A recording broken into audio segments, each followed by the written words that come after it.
What is that? It's just Shy Halud.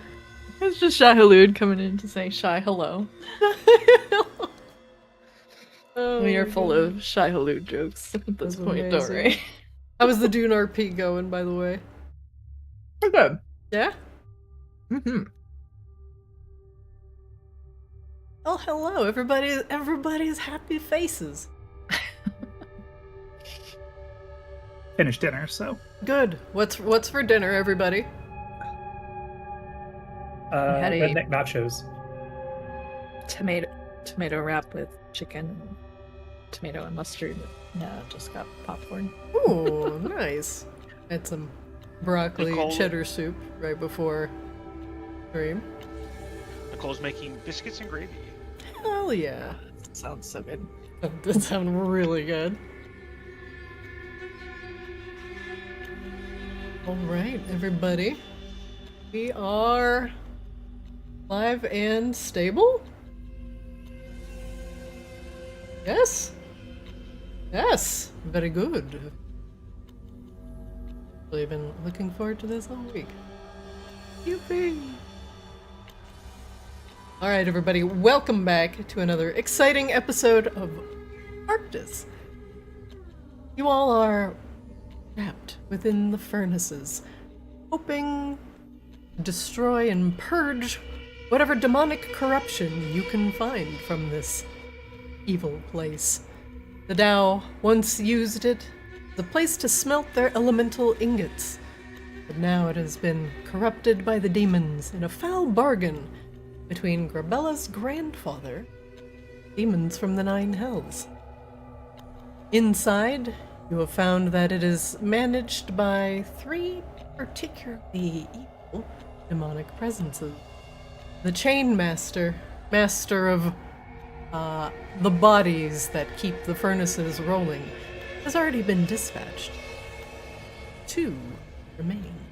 One that the Chain Master had referred to as a demon infatuated with gold, and the other, I presume, is Sita Shardheart. Did we lose Kozla? He's restarting, he said. Okay. Must be the 15 FPS camera. Yeah, I'm assuming. I'm giving him just a moment to restart.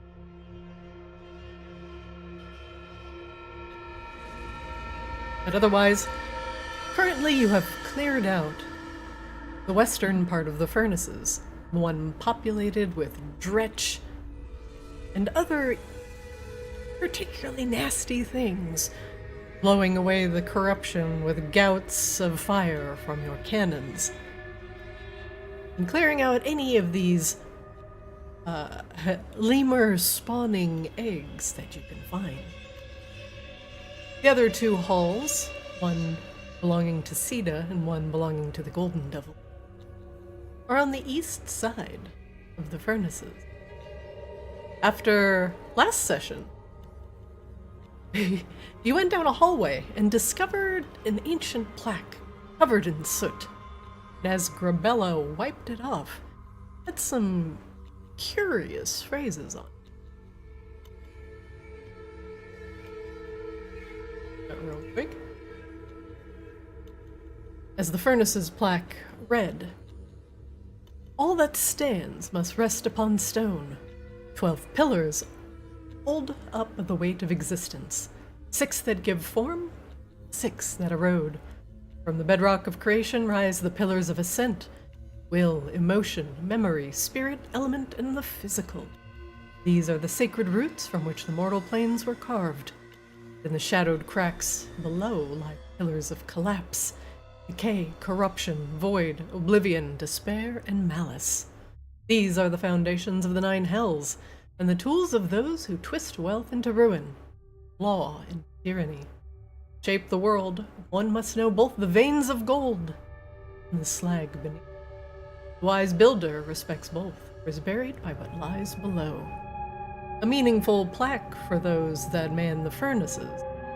Now, they have other meaning." That was not where I thought I was typing. Very good. All right, everybody. Let us first resume back in. We'll start with Rain and Wangdoodle. Rain and poor Wangdoodle.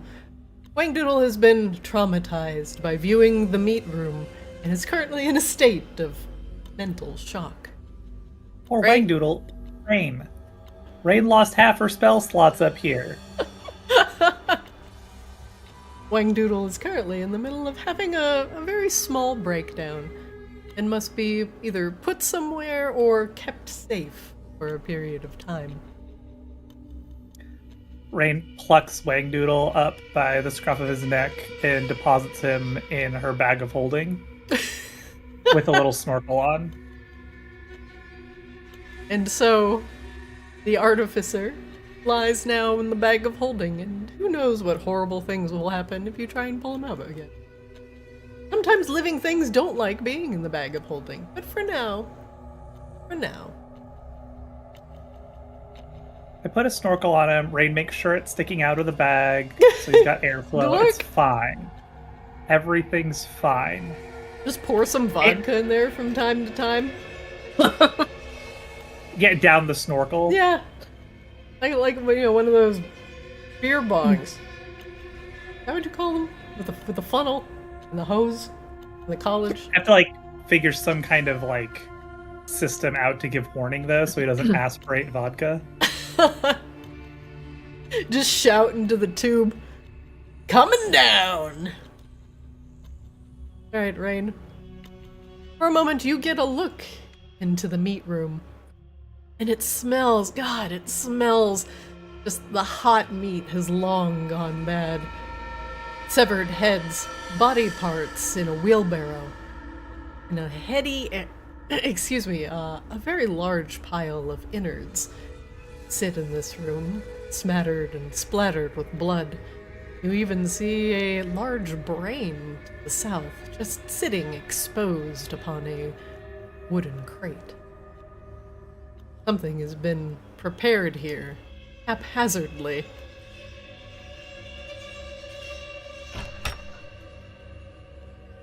Oslo, I'm gonna need a flamethrower in here. Rain yells across the room.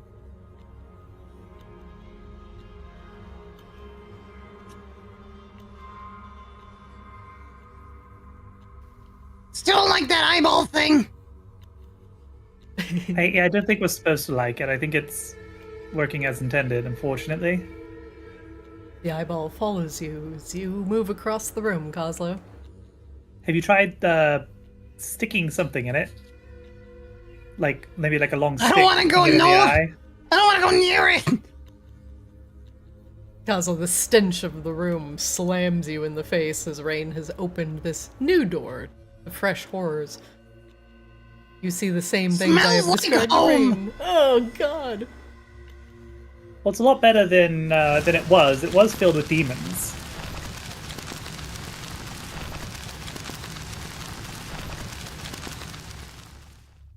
You burn away the egg sacs that were being fueled by the meat room. Yet piles of rotten flesh remain. Do we want to go ahead and check this other door out up here real quick, since Wangdoodle did us the service of opening one?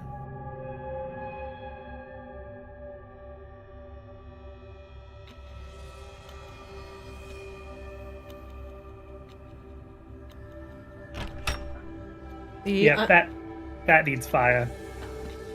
The iron-bound door is caked with blood, and as you look inside, this appears to be a room of offering. A large pile of guts sits on the center table. The statue in the back, once of a mining dhow, now holds in her outstretched arms two still beating hearts. Both of the hearts glow unnatural fires from the nine hells. There are two other egg sacs in the room, pulsating.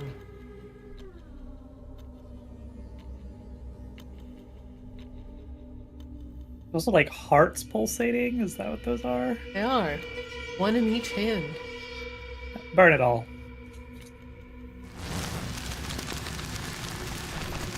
I'm gonna burn the sacks first. I do want to do a check of some kind on the hearts to figure out what's going on with them. Oh.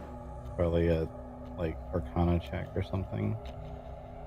But I'm not going in there until these sacks are gone. Smart goblin.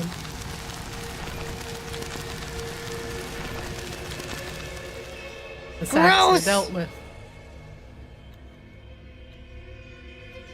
I'm not gonna touch it, but I want to try and examine this heart and see if I can figure anything out about it. Alright, make me an Arcana check.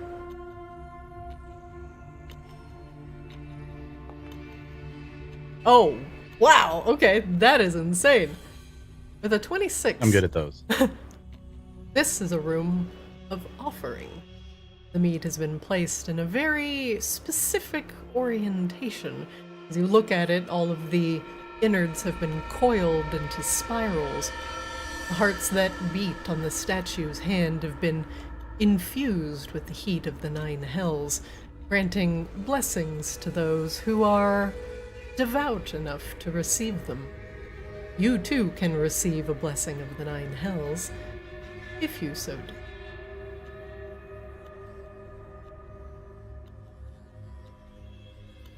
Hey, Rain, you want a blessing of the 9 hells?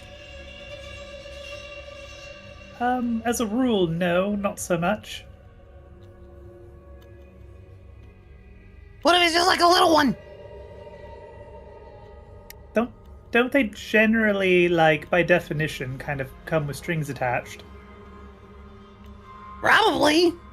Coslow, you've figured out that this one is simple enough. Just sample the offering of meat, table, and it will be enough to make this blood god happy. You will gain +5 damage to every damage roll you make for the rest of the time the furnace is. Besides, don't you have, like, a god of something? Like, isn't this kind of like cheating? Like infidelity, but of the divine sense? Might be. I don't know if there's any strings attached to this one either. Or if it's just eat this gross meat. You know what? You might be right. There might not be any strings attached, but there are certainly intestines attached. Yeah, I'm not really hungry right now anyway. The downsides are not immediately apparent to you, Coslow. I was gonna say, this isn't something that Coslow wouldn't eat. It's just the strings attached he's worried about. Yeah. He is not a make a deal without knowing the terms sort of goblin. But looks delicious. Oh god, too close, too hot. Hot, hot, hot, hot, hot, hot, hot, hot, hot, hot, hot. The 2 hearts. Never really known you to be concerned about being too close to heat, Coslow. In fact, I thought I kind of just assumed you were just immune to fire this whole time. Oh, that'd be real convenient. That's a good idea. I should figure that out. All that is left of the hearts are 2 smoking braziers where the hands currently are, and now they are just lit with normal radiant fire.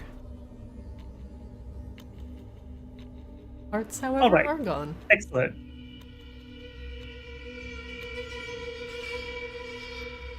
Now, what were we doing?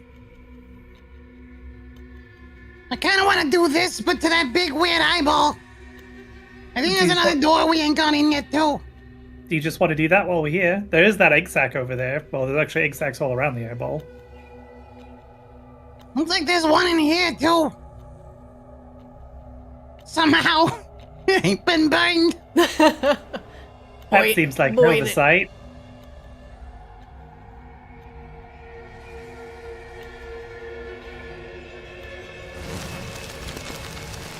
Oh god, so much fire. Did the fire put out the other fire? Is that like it starved the oxygen out of the room?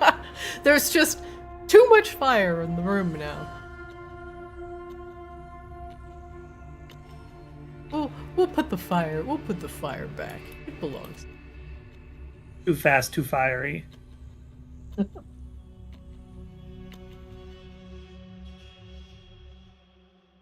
I'm gonna keep going around the room burning shit until someone tells me to stop.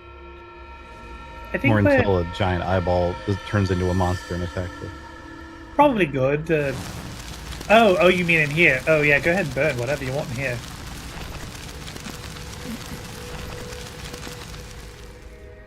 As the fleshy sinew is burned away, it reveals another proud statue of a builder Dao, one hand outstretched, as if it were trying to receive something.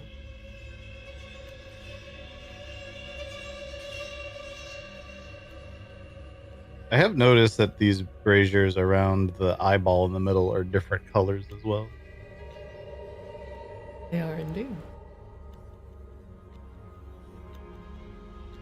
I feel like we noticed that the first time we came down here, like the two on the left went out, I think, They did. and the ones on the right are still lit. So presumably we have to get the other two out. Or we have to relight the other two. I think Or I think one of them went out after we killed the last of the demons over there on that side. That is Right. correct. So that seems like we're going in the right direction. Maybe. There. That's just like a hypothesis, man. The other statue that you've burned away the sinew, Coslow, mirrors the other one. A Dao with hand outstretched.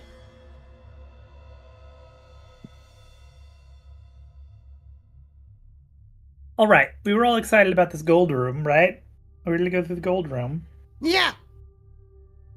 There's like I was some just kind of riddle waiting. puzzle. You all figured it out though, right? Yeah, Oh, I yeah, I know, forgot about the C-Swab. puzzle. Did you figure it out? Poopy. Yeah, it was poopy. I didn't realize I was okay. Sorry. It's still there! The small Hold on, plaque hold on. underneath the filigreed golden doors reads, I can be accumulated, yet I have no weight.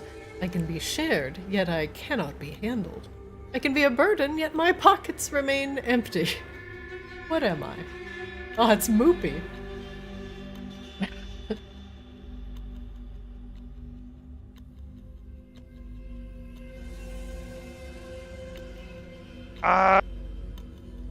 What do we think about memory?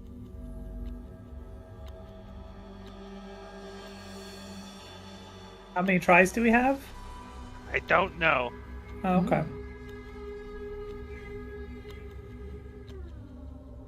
There's also who? Coslo, you Regret? had a good proposal too. Yeah. I think they're both good guesses.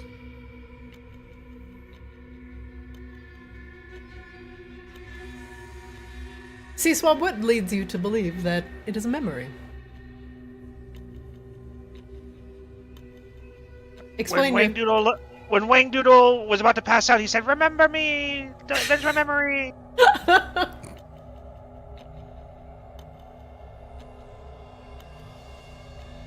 I have zero other information to go off of. Yeah? So it just makes sense in the context of the puzzle? I mean, yeah, but I mean,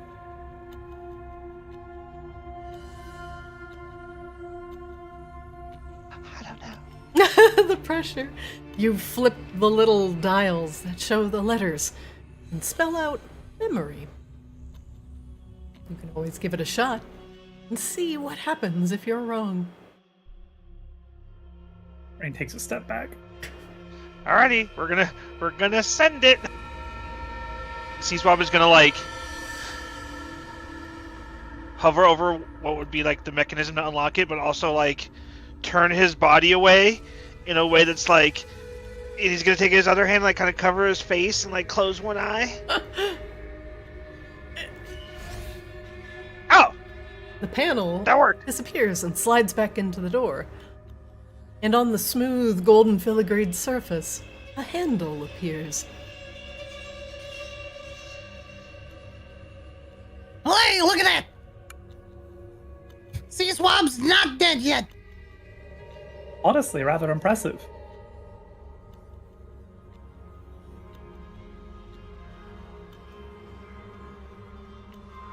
Are we going in or what? Alrighty. Inside the long hallway is gold. Gold as far as the eye can see. There are very intricate looking picture frames of the northern and the southern parts of the wall, all showing various demonic forms. Beautiful in a sense, as they're vaguely humanoid and posed in rather intricate and erotic poses. On the ground is a line of golden filigree that leads to a sharp left hallway.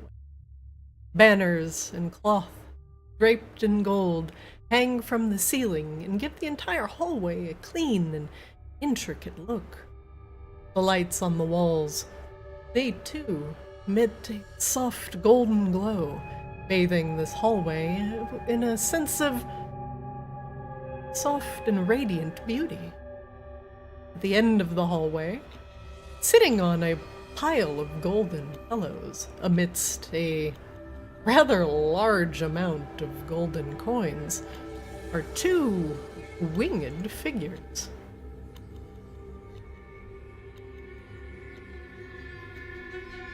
Each of them beautiful in their own right.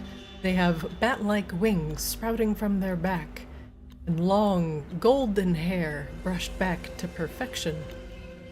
One male and one female, they have immaculately beautiful faces and figures, and are wearing extremely suggestive clothing that highlights their best assets.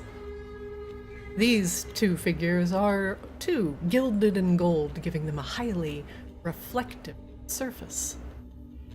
As they were lounging on the pillows, fiddling with coins in their hands, they stand up very straight as the door opens. And they give each other a very quizzical look, their eyebrows furrowed. They have no visible weapons.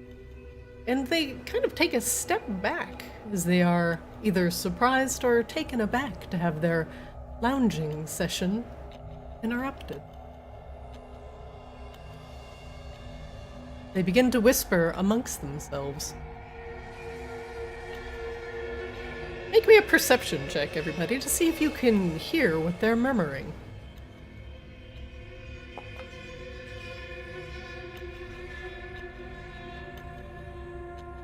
Oh.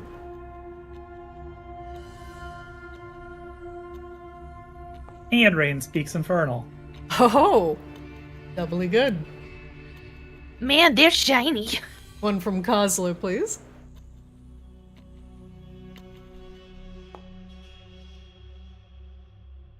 Okay. Rain and Garbella can never both do well on a perception check. It has to be one has to roll absolute dog shit, and the other one has to roll really good.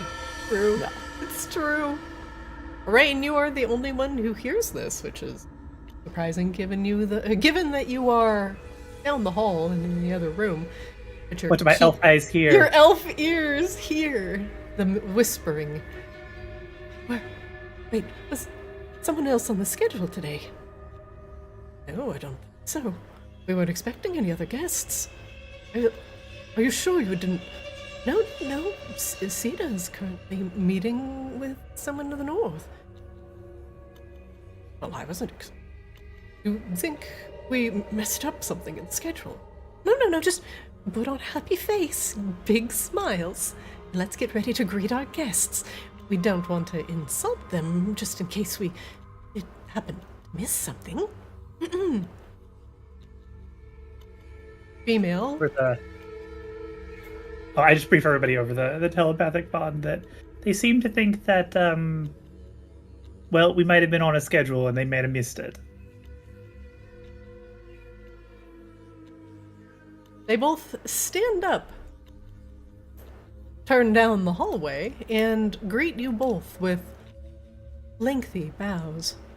Oh, greetings, honored guests. Welcome, welcome. Please, what can I get you? A cold drink, perhaps? Perhaps you would like some comfort. We can give you anything your mind desires. And we do mean anything. Come in, come in.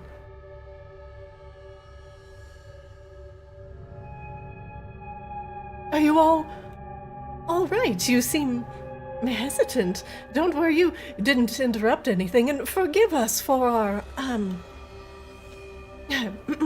perceived laziness. We were just caught slightly unaware.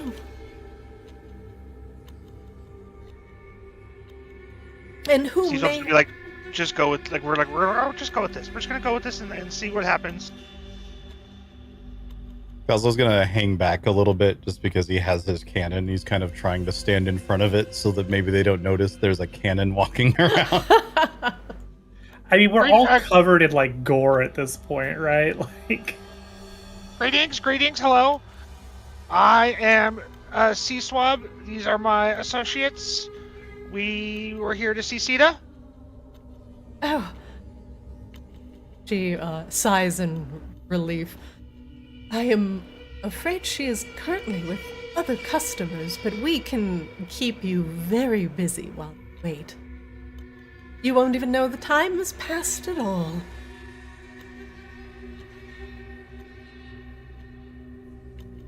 Please, what can I get you? Cold water, perhaps? That'd be good. Do you know when she's expected to return? Oh, she is here. She is just currently in a meeting. I'm afraid I do not know when it will wrap up, but we can keep you abreast of the situation, he says with a noted jiggle. Well, like chicken breast? I like chicken breast. We can provide you with that as well. Please, she gestures. The incubus kind of gets out of the way. Yes, do not let us block your path. You said your name was Sea Swab. Is that your preferred title, my lord? For intents and purposes for this, that's fine. You know, it can get kind of lengthy, and who can remember all of them, you know? Ah, we will remember anything you tell us. Yes, our memories with titles are very good. The Tao have lengthy and, well, very flowery honorifics.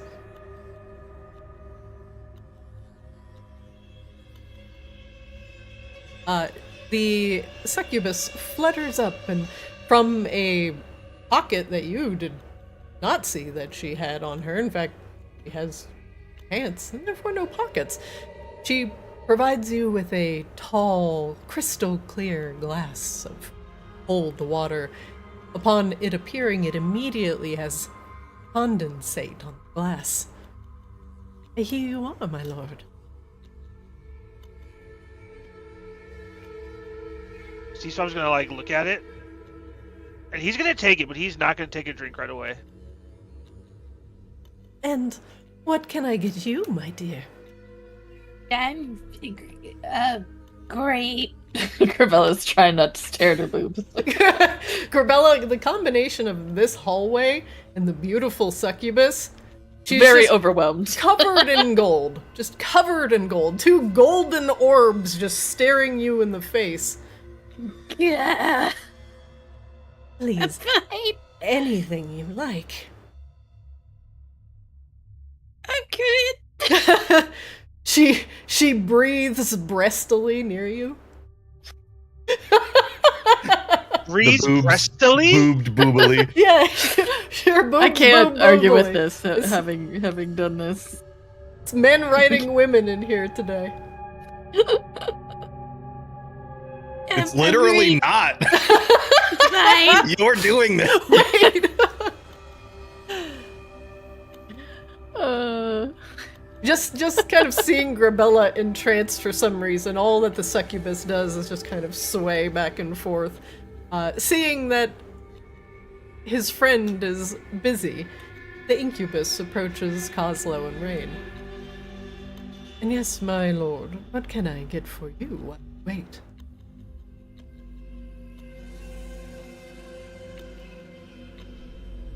He is looking at Coslow for this one. Kozlo's gonna look up at the incubus and just kind of go, I wish you were here.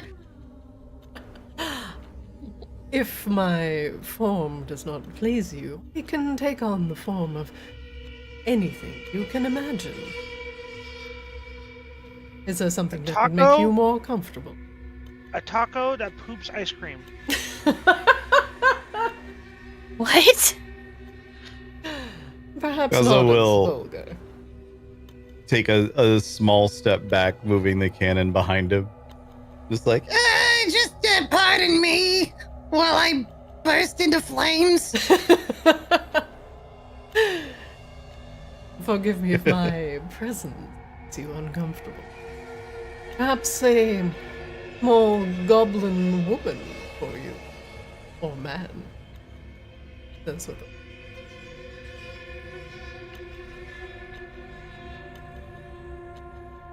Kozlo will just kind of think, like, slightly panicked over the mental link.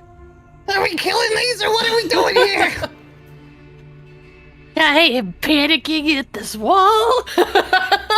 Sweats! Look at the ground, look at the ground, look at the ground. The incubus turns to Rain. And you see his eyes kind of wander over Rain, and mostly her arms. He bows deeply. And for you, my lady. Are you the only people here in this neck of the dungeon? Forge, I'm sorry. Oh, no, not at all. We serve our Lord Orexian. Mm-hmm. And where might he be? Well, he is, now he gestures to where the golden filigree is leading. He is currently down the hall, counting coin as usual. But, All right. forgive me, my lady, but I don't recall him having any appointments today.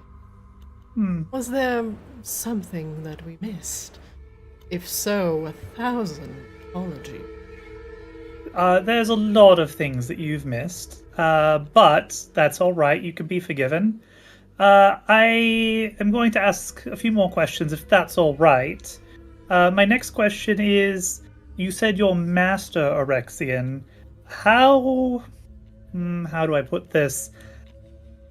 How close is that whole master-servant relationship you all have going on? How tight is it? He hesitates for a moment before responding. Why, our loyalty is as tight as our bodies, he says, gesturing to himself. Well, that might be unfortunate for you. See, I'm gonna give you all just one chance. Hope, we can just cut to the chase here as, much as, well, you're just a lot, to be frank. Anyway, we're gonna kill your master. That's just going to happen. He's going to be destroyed, sent back to hell, whatever. You have a choice. You can die here, right now, like all the other demons that we've run across so far today, or you could just fuck off back to hell yourselves and, keep your forms, keep your breastily, boobily, breathing whatevers, and everything's great. No skin off our nose. Be sad to see that. What a waste. The succubus, once Rain starts talking, stops swaying. What? Yep. And also, like, you wouldn't even be the first succubus that I've destroyed. That's actually, pretty adept at it. The incubus holds up his hands. But No. you could be the first one to just fuck off and leave. That could happen, and that would be very exciting for you. Trendsetters, even. Forgive me, my lady, but what have we done to incur such ire from such beauty? Well, you don't belong here. You took the forge. The forge doesn't belong to you, does it? And you're going about making weird flesh tacos everywhere. Oh, yes. Quite distasteful, all of that, yes. But look at our beautiful golden hallway. He gestures down the hall. Not a bit of blood to be seen. Yeah, this part's Yep. nice, but Why? But what is he's- that? She points back to the fucking eyeball in the middle. Oh, yes, it's very distasteful. In fact, if you all just come inside and shut the door, we don't have to look at such ugliness. I, for one, do not like to venture outside of the golden doors. No, me neither. Succubus smiles at Gerbella, seeing that she has a little bit of her attention. Please, Bella just stares at the eyeball now instead. It's equally distracting, but in a different way. we do not wish you any harm. In fact, we wish you all the pleasures of the world. That's great, because we don't wish you any harm either, in particular. Then why not come and spend some time with us? Yes, get away from all of that ugliness outside of the furnaces. We are more, how would you say, cultured here. Look, We don't have to resort to weapons or violence to solve our problems. In fact, most you problems can be seem solved really by- nice. Oh, You well, do We're not seem trying to really resort to nice. those either. We're giving you the option. why does it have to always resort to violence? Why can't doesn't. we all- Does it? we You can can make leave. we can make an agreement just based on desires. Okay, I desire for you to leave so that we don't have to resort to violence. He thinks. Certainly, there is some other way. The succubus comes up to see Swab. Is there nothing else that you want, wish to have? There is nothing else that I would wish for more. They look at each other, and for us to leave. But we are such good hosts, and you are such honored guests. Yes, and we would not want to hurt you for all of those reasons. So if you leave, we don't have to feel bad about what we'll do to you. I mean, we're not going to feel bad either way, but we're trying to give you what you desire, and I'm sure you don't desire to be murdered violently right now. So No, we detest murder and violence, unless you like that. But otherwise, please, we have food, water, the scintillating gold.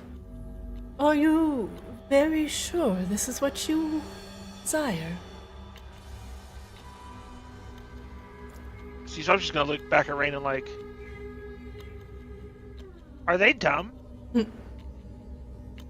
This is. Rain knows what a succubus is. Like she's met one before. Yeah, you killed the one that was in Laryl. Yeah. This is like kind of their MO. They're just. C-Swab's equating them to sirens, which is essentially the same thing, and he doesn't Mhm. fuck with those. So Yeah. Look, the last succubus that I met made a whole bargain and then possessed Laryl. That's why Laryl's kind of in the doghouse. Remember C-Swab? You know Laryl. Yeah. But yeah. Hamaki. C-Swab, the succubus that you're looking at, make me an insight check. one-time dealer. Okay, not bad, dealer. Her eyebrows, as Rain mentions Laryl, lift slightly. There is a bit of recognition on her face. She knows who Rain is talking about. This bitch knows who you're talking about, Rain. She knows Laurel. It knows Laurel. He, whatever. I don't know the pronouns of a succubus, but I know what a siren is, and they be fucking up my buddy. How can you not see these boobs? Their pronouns seem pretty obvious at Yeah. present. So Present. Swab is gonna he's gonna put his hand up to the succubus's face and go 1 second, and he's gonna look at Grabella and be like, "What would Charlindra think right now?" I think she'd be Oh. staring too. That's fine. That's really true. Hey, Oh, do you you have can a look. loved one You named can look. Charlindra? I'm not touching. I'm trying not even to look. Oh, I can look like Charlindra. I can look like... You don't talk to her. you You're talking to me. Nope. You don't talk to her. You're talking to me. Oh, look Of at! I'm gonna course, look my at the gold lord. things now.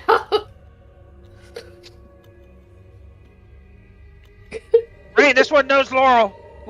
Is Laurel? Sorry, I already forgot the name now. It's Laryl. Laryl. It's Laryl. Laryl. This but one that's knows Laurel. This one knows Laurel. Yeah, but I mean, yeah. You know Laryl Hamaki. Don't lie. Of course not, my lord. If it would anger you, then I shall speak the truth. Yes, I knew the succubus that possessed Laryl Hamaki. I also Were you that know that succubus? she is currently back in the Nine Hells. So then, you know where this is gonna go if you just don't fuck off, right? Like, we don't have to go through that whole bit of the old intimidation conversation, right? You just know the outcome of your decisions if you choose not to leave. The succubus kind of leans over Sea-Swab's shoulder to the side and makes eye contact with the incubus. She says in Infernal, which, Rain, you can understand. I think they're serious, and I think they do mean business. We can't give them what they want, then perhaps this is better that we do leave. I do not wish to resort to violence. The incubus thinks for a moment and then nods. Just try one more time. All mortals are susceptible to something, and we can give it. Rain comes by, just sidesteps behind the incubus and just whispers in his ear, I really recommend you don't. In Infernal. The uncomfortable teeth showing smile that crosses his face makes his cheeks glint with that metallic golden glow. He speaks plainly in common now. Perhaps it is best that we leave them to their business. It is, after all, what they desire. Great. Stay golden, pony boy. Now off with you. And Rain slaps him on the ass. Oh! Oh my. He gives you a wink and kind of flutters off. You're quite sure, my lord? The succubus looks at Sea-Swab. There are certainly much better things you could be doing than traversing these hot, stinking furnaces.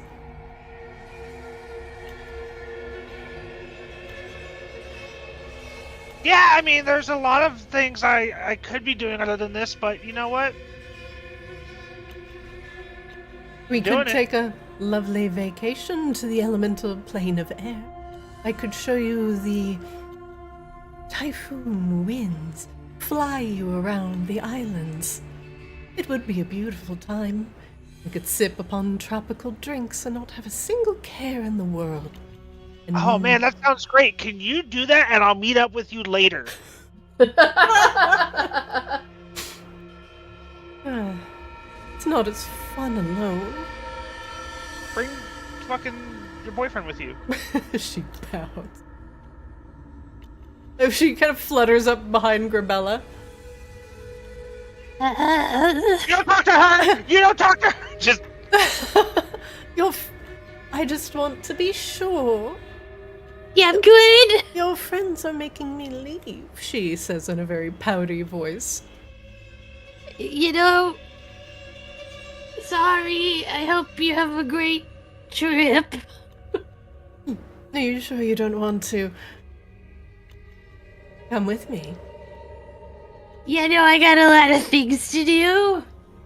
Are you sure you I really hate Sita, so your boobies are very nice, but my want to murder her is more.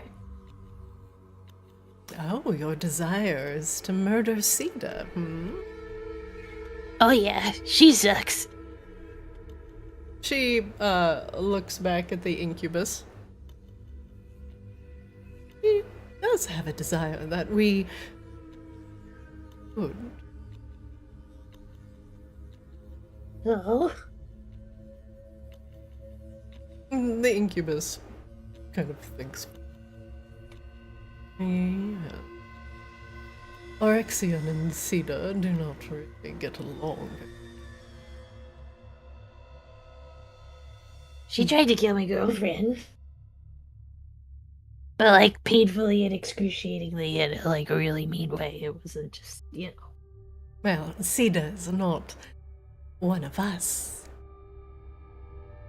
She is just an elemental. A very self-important element. She thinks that she is the only person who can speak with the Tao. But she is not special. You wish to murder her. Yes.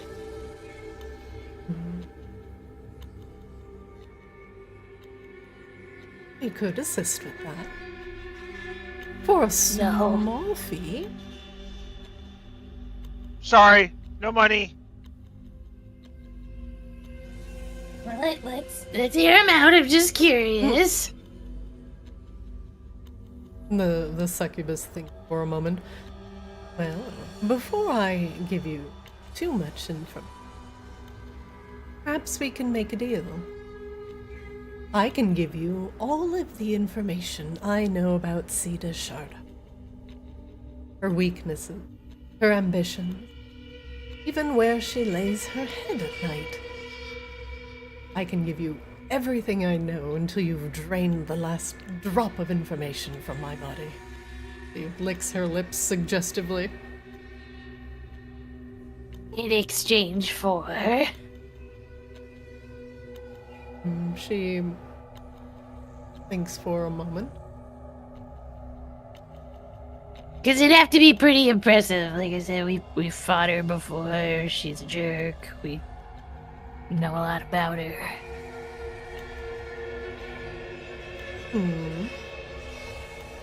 She considers her options. I have not seen the material plane in quite some time. And these old dredges in the furnaces, the demons are so uncouth, and they know nothing of love, passion. I do so very much want to see the material plane again. If I could just be in your backpack. You know, in the back of your mind, just for a little bit. Allow me to see the, what do you call it, beautiful moonlight once more.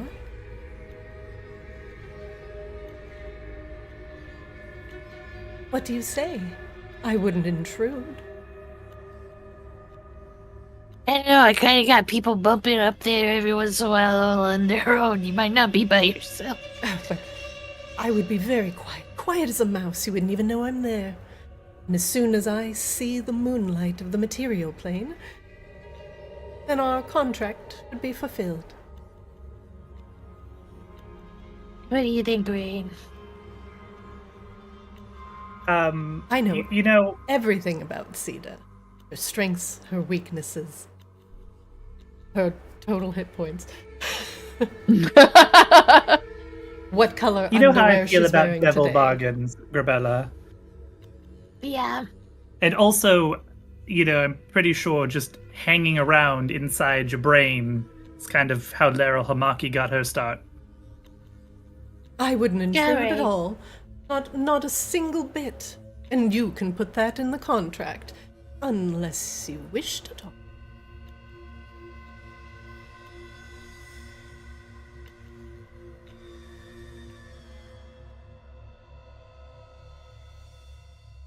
I don't know, I kind of think we already know more than you could possibly provide. Oh, But I promise you, you do not. She smiles. I could map out every part of her body. Complete, unadulterated detail. Just for you. Yeah, I don't know if I I'm don't looking- need that. That's what it made us a map. That sounds slightly like adulterated detail. It could be PG detail. It was probably just like a life drawing of Sita in one of these picture frames if we look. It's just like, Yeah. Uh-huh. draw me like one of your obsidian girls. Oh god. In fact, if you do wish to kill Sita, it would give you a leg up on the competition. I don't know that we got plans to go back anytime soon. You're kind of asking for a long thing.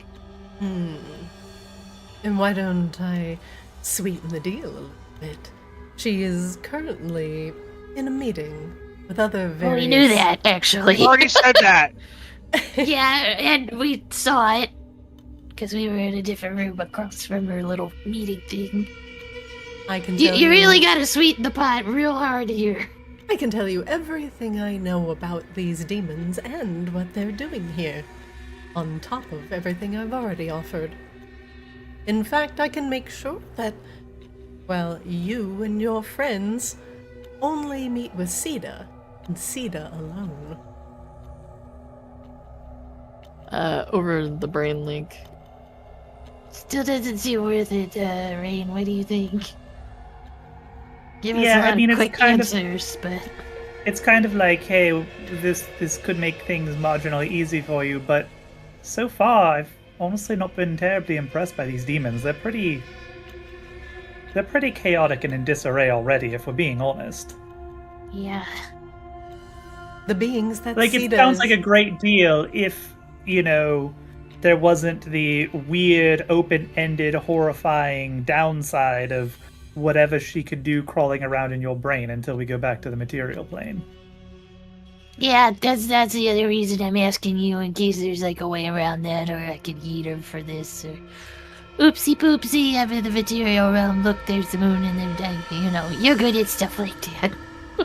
If I had more resources available to me where we presently are, and I wasn't so tapped on spells, maybe we could, negotiate something reasonable. But as it is, I don't really want to have to spend spells to keep her tied down either. You know what I mean? Yeah, no, for sure. Alright. I think your intuition is spot on. As a think we're gonna go. reminder, my dear, a contract is binding. I would not be able to do anything outside of the contract that you would not want me to do. I think we're good. I think we got enough ideas on what's going on here and Sita and everything. As much as extra edge up sounds nice, I don't quite.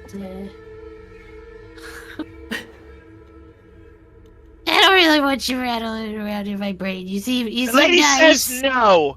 She says no. but A fair warning, my strong and beautiful dear. The demons that Sita's with are extremely dangerous. And unless you all are looking for death, I suggest not interrupting her meeting. Cecil's about to go into the "I am the danger" speech. These are something that you have never encountered before. They are not merely cat-headed monsters. These beings are Rakshasa. Rakshasa. Oh, you gave me a little chill just then when you said that. Rakshasa, Rakshasa, Rakshasa. Fought one of those. Not fun. For the record. In a different game.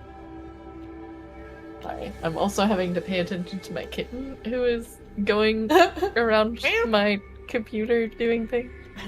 Meow. That face. Lay down.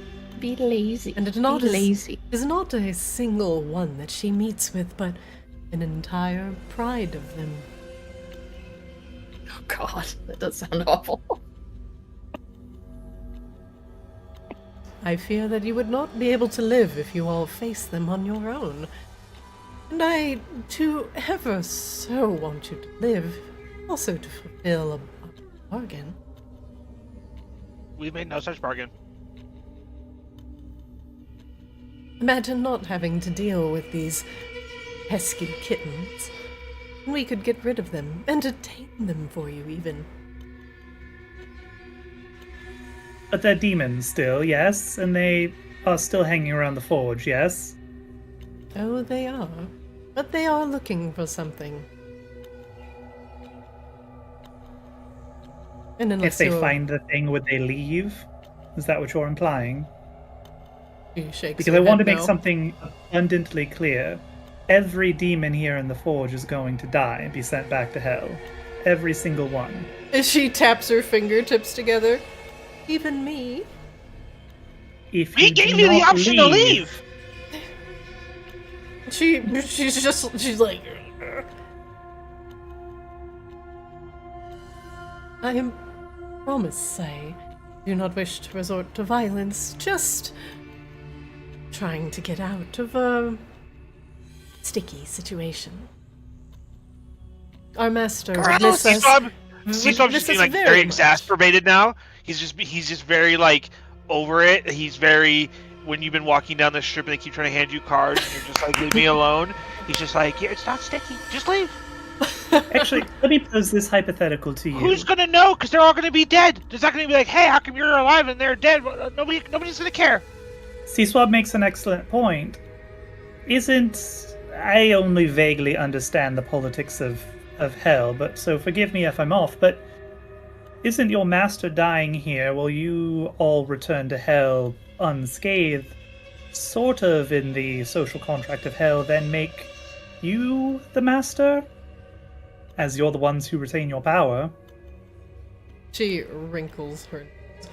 My master is no succubus, and he is master in name and position only.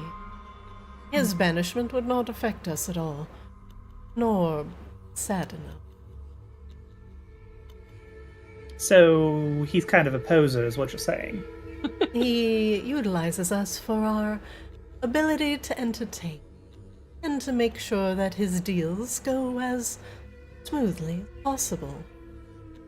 If you wish for me to be frank, we tend to butter up his meeting, and eventually he's realized that his return on his investment, well, gets a little bit higher when we are involved.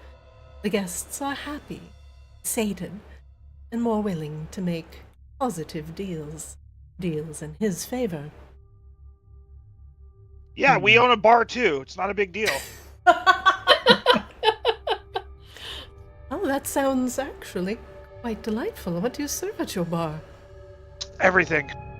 Mozzarella sticks! Do you serve Fried this? cheeses. She just fucking hefts her boobs. You know, we're working on that part. You are? Yeah, We are? probably.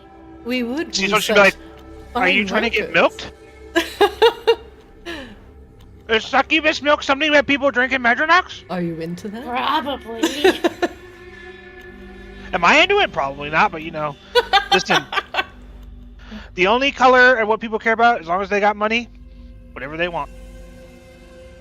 She nods. I believe you and Orexian get along quite well.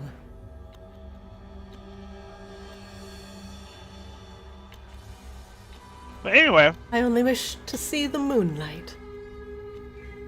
you can go dance in the moonlight every day. Why do you want to see the moonlight? She's quiet for a moment and gets a wistful look in her eye.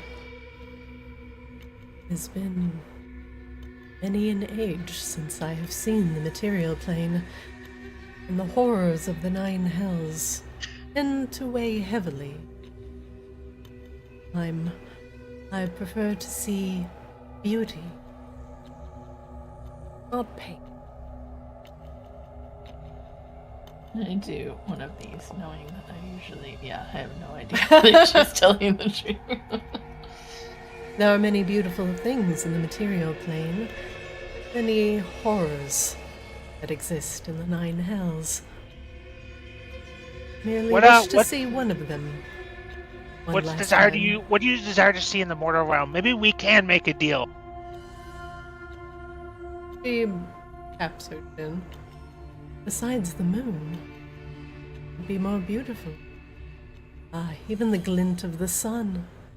Though I see enough heat down here for a lifetime, it would be nice to bask in the sun on the sands of an open ocean once again.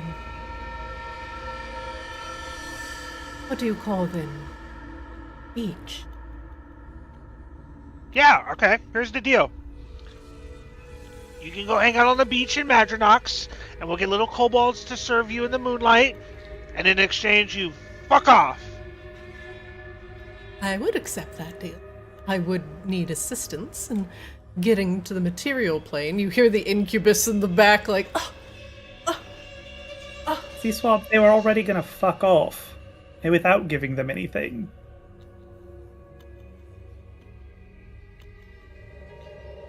I would be happy to make that deal with you. She could work at the bar. I could work at your bar. Let's be honest, girl. She would work on the bar.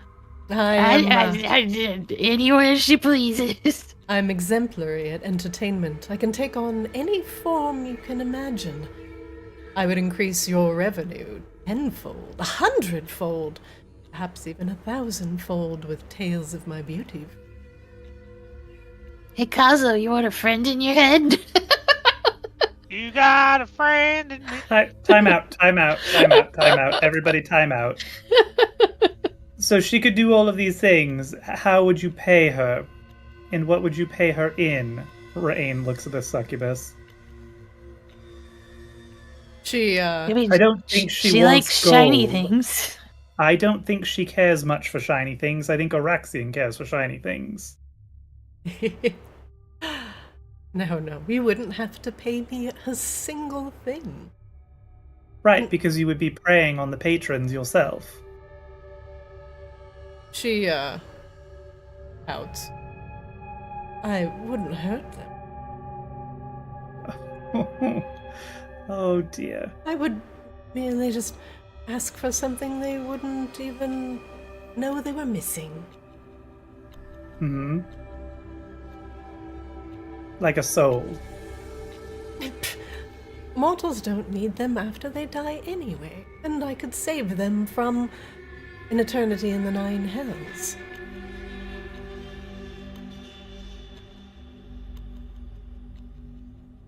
She smiles sweetly at Sea Swab. It's not like it's an instantaneous thing.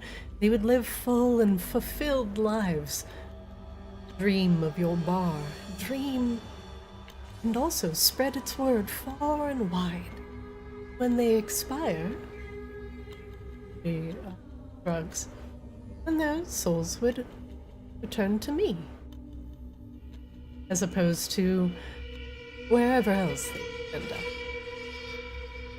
So just as a polite reminder for everyone, I murdered all the fuckers at Maginox who utilize demons to suck the souls of other people and patrons throughout Maginox. So I don't think we're going to restart this one. Yeah. in case You anybody heard her. was thinking of it. Well, it was nice meeting you. I hope you have a wonderful life. I don't. But I think that's what they want. We would have such wonderful business together. Especially if you own a place of entertainment. Sorry, lady, Maginox is not about that type of business anymore. Tell your friends. And you're... I do hope you get to see the moonlight at some point, though.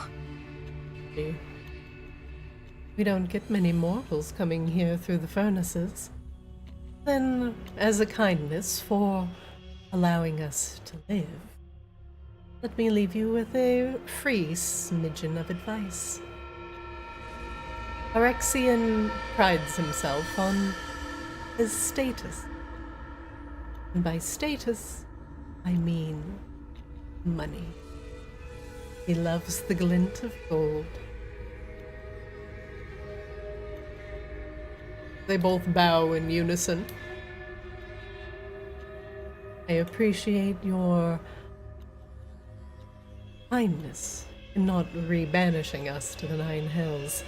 It is rather tasteless, don't you think, my dear? Incubus nods and he's like, You were just going to leave me. Whatever tomorrow brings, don't be here. With open arms and open eyes. No, wrong kind of incubus. No, that is the right kind of incubus. All right, great. Goodbye. Don't make us regret letting you live. Don't ever want to see your faces again. Are you sure? I would most certainly love to see. Oh my any of god, you just leave. Fine. Then go on in, and the pillows are freshly fluffed. I've left some cold water for you on the pillows. At least allow me like- to close the door behind you. Nope, that's quite all right. Jesus Christ! They're like the Airbnb renters who like just won't fucking leave you. Like, all right, I get it. We're here. We got everything's fine. Leave. There's a $200 cleaning fee. But I ain't cleaning shit. Minus 200 gold. And now what? The incubus shrugs. Let's think about this elsewhere. I think that she is entirely serious about ending our existence if we hang around. You don't have to go home, but you can't stay here. Arbella's just rolling around in the pillows because she could resist one thing but not the other. She's like, I'm getting something. Get something out of this. Good God, I thought they'd never leave. Sorry. The pillows are incredibly soft, filled with the finest down. There are enough gold coins around here to stuff your purses. She will do this. You begin to shovel up gold coins into your pouch. Unless somebody else tells me not to, yes. It might be wise to save the rage looting until after we've dealt with the demon who knows all of the gold in his possession. But I'm not going to stop you, because like I'm not going to get in between the dragon and her gold. Seesaw's gonna be like, she definitely said he cares about his stats. We're calling him poor to make him mad, right? Like we all in agreement to make fun of him? Grabella, if no one stops you, you scoop up 100 gold. Hell yeah. Let's make sure to immediately give that to the next NPC. Probably. That's basically how it works. Fuck the economy. Fuck the economy.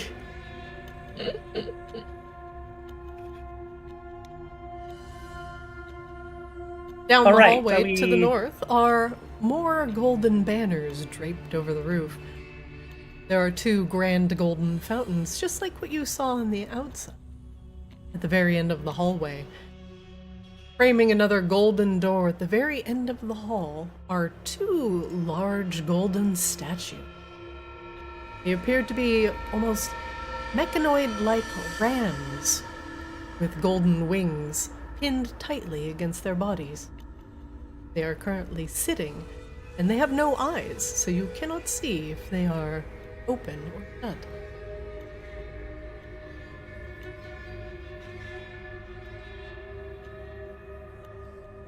All right, so what are we doing? Are we pressing on? Are we taking a short siesta? What's happening? It does sound like these people are pretty strong. Well, these I aren't. don't know how close Tito's we people, are. Yeah. but that doesn't mean that Orexian's not a challenge. But then again, we also already fought the Chain Master, and he was kind of. I'm just gonna say it. He was a little embarrassing, honestly.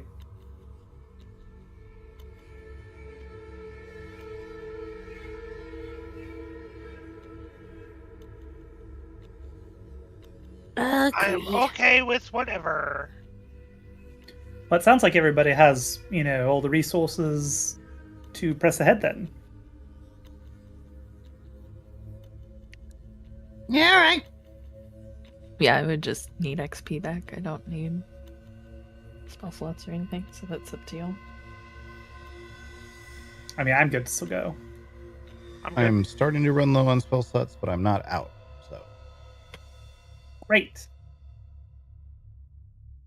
Cosdo, what you think those mechanical rams are doing up there? Think you can hotwire them? are they like moving at all? Or are they just like fully still? They're fully still. They're sitting on pedestals flanking the door. Cosmo's gonna kind of start sneaking up this way. That's because there's these two side paths that he hasn't been able to see down yet. Also, make me a stealth check.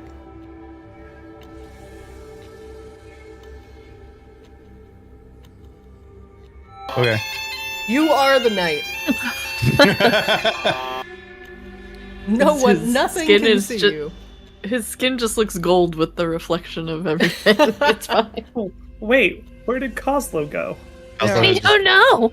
as the stealth zoomies now, he's just running in circles. There are two golden doors, one on the west side of the hallway and one on the right. They are virtually indistinguishable.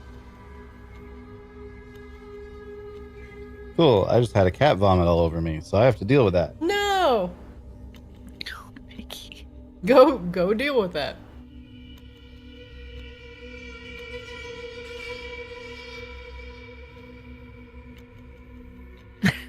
So how's it going?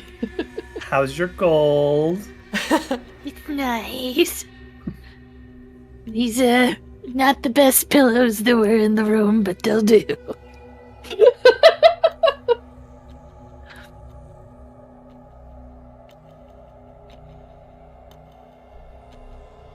What is in these picture frames, by the way?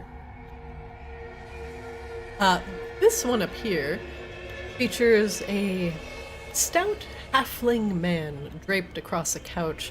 A single, very tiny piece of cloth obscures his groin. What is this weird censorship?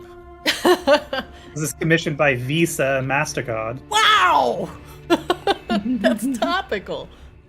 Hey! On the bottom, a nude female elf plucks a golden apple from a golden tree. They're both very artistic in their own ways and drawn in different styles of oil paint.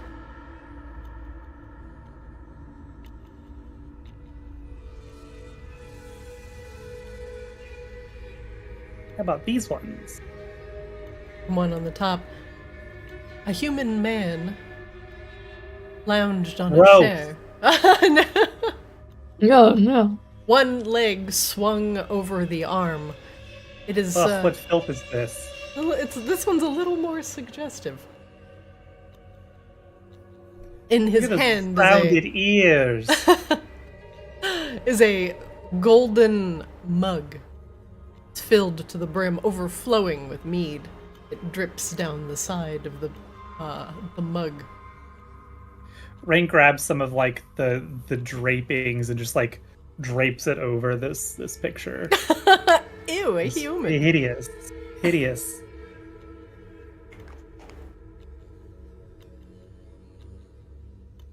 To the south, powerfully built orcish man with golden tattoos hefts a very large bag of gold over his shoulder as his muscles bulge with effort. He is also nude, for no reason whatsoever.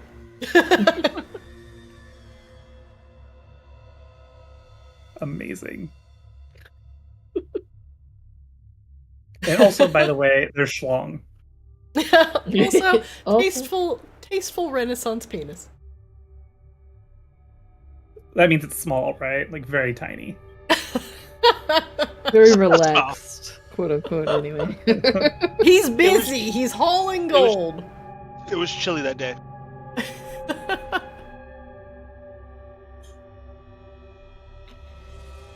So yes, each of the particular paintings seem to involve either the hefting, carrying, or involvement of gold. I suppose there is a theme in here. Is there anything about like who maybe painted these paintings? Like, is there a signature on any of them or anything that can be seen? You said they were in different styles. While you can identify that these are all oil paintings, there are no placards that denote the creator.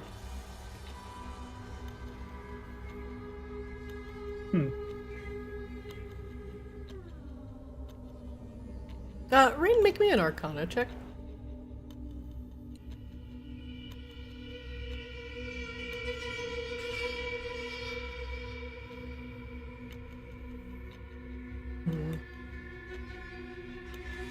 You sense a faint hum of magic coming from the paintings. Either they were created magically, or they are magical in themselves. Do the eyes follow you wherever No. you go? No, they are actually quite still. The gold that has been added to them appears to be genuine gold. And it gives it a very reflective surface that does glimmer as you move. Since we're waiting for Kozlo, I will. I'm back. Oh, welcome back. I'll take the 10 minutes real quick just to put up Detect Magic as a ritual. Okay.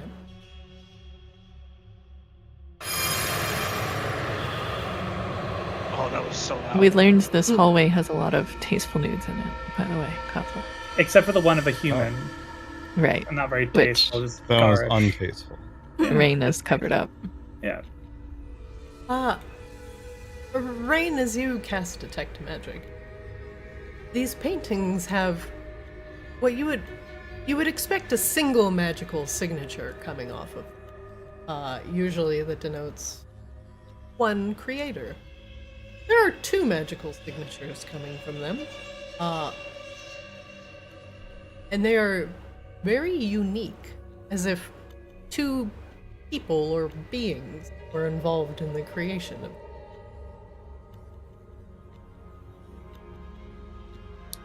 Of each one, or each one.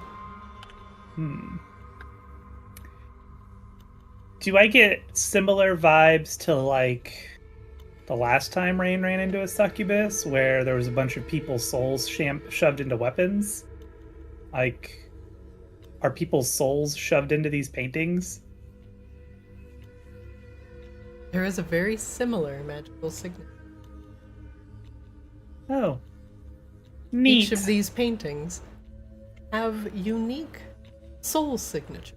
And souls by themselves aren't innately magical, but the way they've been put into paintings have given them their own signature, and thus the creator of these paintings and the souls inside are distinct, which tells you that each of these paintings and the subjects within them are probably made because of a deal that has been bartered and fulfilled.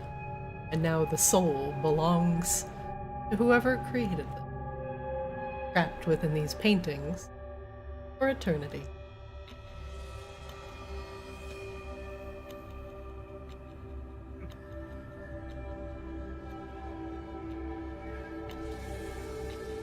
He makes a note and moseys on over. Yep, so I think if we make a deal with Araxia, not that anybody was going to, mind you, I'm sure, but I think you become one of those paintings. Just FYI. He'll paint me like one of his French girls? Yes. Hell yeah. But then also bind your soul to it. Hell no, dog. Rain, it gives you the thought that each of the paintings are most likely symbolic to the deal that was made.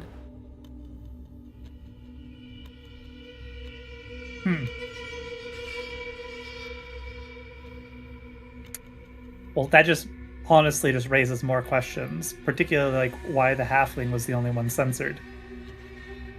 Tastefully said.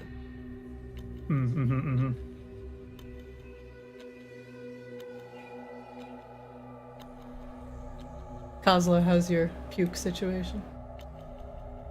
It's good now. I was Okay. waiting for y'all to be done with that. Rain, I'm going to remove your detect magic just for now, but we will consider it still Yep. up. That's fine. Kozlo, you are stealth. I am the knight. I am going to take a look at these sentinels and see if it seems like they're active, and if so, it's kind of anything I can learn about them, honestly. First, make me a investigation check, and then an arcana check, please.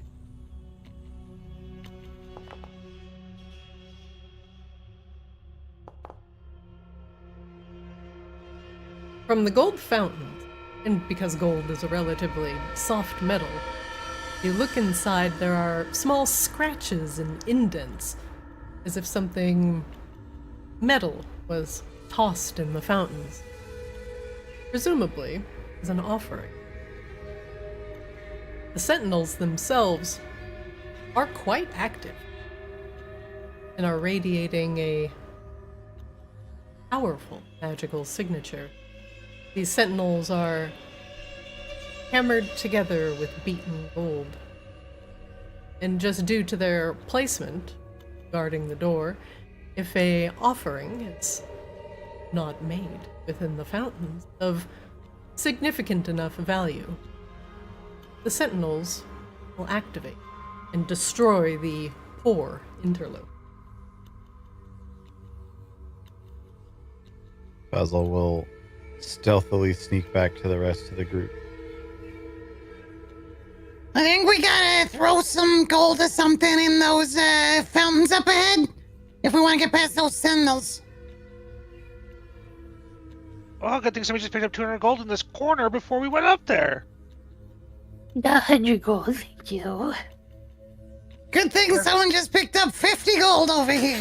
Good thing there was 20 gold in that pile. Yeah, there's only one gold.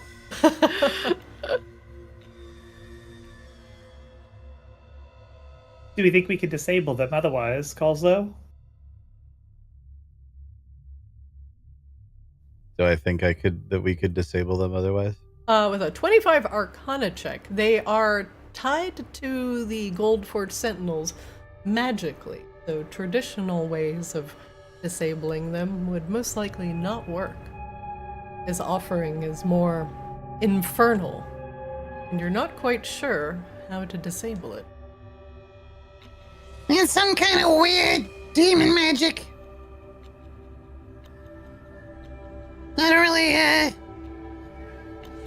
unless somebody here knows how to deal with infernal magic, probably that's about it.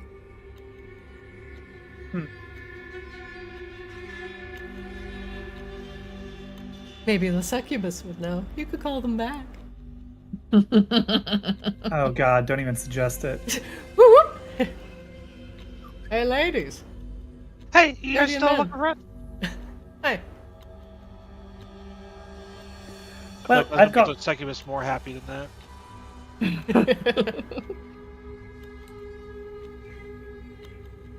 Well, do we want to try to move forward? Make an offering? Yep. Sure. Bella will put 1 gold in each thing just to see what it does. You ever back in the 90s have in the mall those like coin things where you put the coin in and it swirls in the basin for a while? Yeah, With the or centrifugal force and then goes in the Taco Bell hole? one that I saw a TikTok about the other day. How everybody misses those, but gamed the hell out of them, which is why they took them away. It swirls in the basin. Woo, woo, woo, woo, woo, woo, woo, woo. Boop. And then it goes down in the hole. Alright, we're back. Flashbang. That is unsettling. All of my backgrounds, because I have 3 monitors, and it rotates between like 7 different Futurama, like they're all like Futurama fiction. Alright. Makes me uncomfortable. We are back, everybody. Sorry about that. My computer locked up. Just total, not even Control-Alt-Deleteable lockup. Alright, let's get back to it. Welcome back, everybody. Alright. You all are in the hallway. You have put a coin in the fountain, a single coin, and it has rolled down the basin. Ever so slowly, till it gets to the very middle, and a small cover slides to the side as the gold touches the edge, and the gold coin disappears down a single hole. The cover once again reappears in the basin. Nothing seems to happen.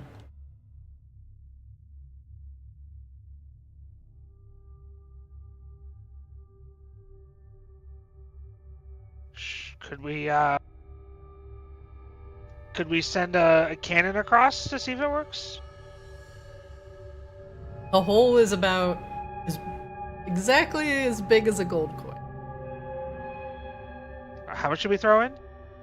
You throw in Just one. a gold A single gold. A gold on each side. Yeah. Rain will toss in this gold ring with emerald inset that she's been carrying around for ever. How much is it worth? 310 gold, it says. That's a spicy one. This is from Victoria, like Cadis's place, I think. Right. Do you place it in the basin? Sure. Go ahead and delete it from your inventory. I think I dropped it, and it's not in the inventory anymore, so... But it didn't Okay. actually make a pile like I told it to. You place the gold ring into the fountain. It doesn't do the cool little basin thing, just place it on the little trap door in the center. Lid goes bloop. The ring goes in. Is it like a Blockbuster return box? Yeah, basically, so you can't put your hand in there. Kozlo, to your right, you hear a clicking sound. I think this door opened. That's not the one I want to open. Alright, well, I guess we go through that door. I will. Wait, can't we go back down and around? Back, down, and around. Like, didn't we see her through another door up top? No, we're not going... This is not to Sita. This is to... Orexian, probably? Oh, that's right. The gold guy. Yeah. Mhm. I will check over this door just to make sure there's no traps or anything on it, and that it's not going to like burn my hand when I grab it because of all the doors we've been through previously that did that. Make me an investigation check.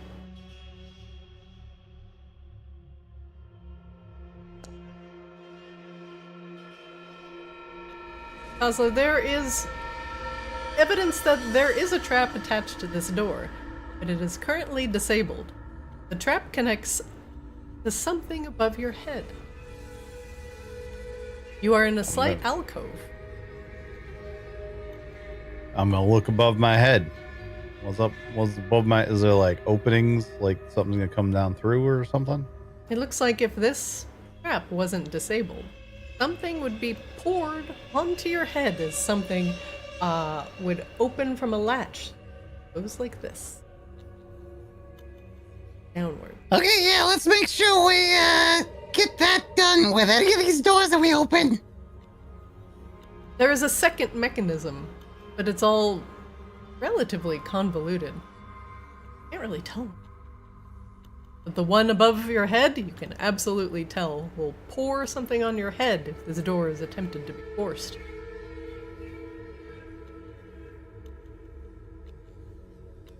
All right, and you said it seemed like it was deactivated? Yes.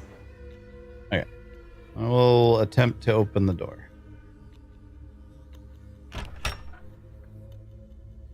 Inside, the normally flesh-like sinew that covers the eggs is now caked in gold, and it shimmers in a liquid way in front of your eyes. It's the same flesh, just covered in a thin layer of gilding. Inside the room are multitudes of golden coins sitting in piles, a massive pile. East side of the room, smaller piles here and there. It must be hundreds, if not close to 1,000 gold piled in this room. There's another door that you see to the south.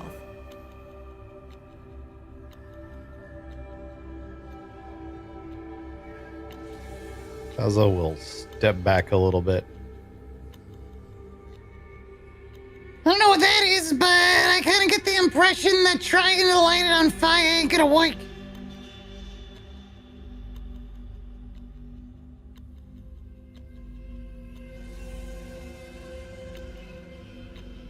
It looks like it's molten gold. Mm-hmm. It looks like it's kind of sitting on top or a part of what used to be those fleshy, sinewy strands that have covered and protected pigs.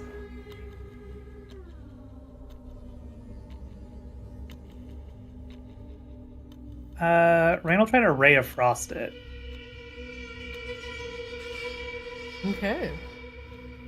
See if trying to freeze the molten gold will alter its state anyway. Rain, you cast Ray of Frost. Gold. Very quickly, the gold hardens and begins to chip and flake off as the flesh underneath continues to move and bulge. The gold, now in useless leaf piles on the ground, exposes the flesh underneath. Alright, Kolsla, I think you're up. And by you, I mean your cannon, I suppose.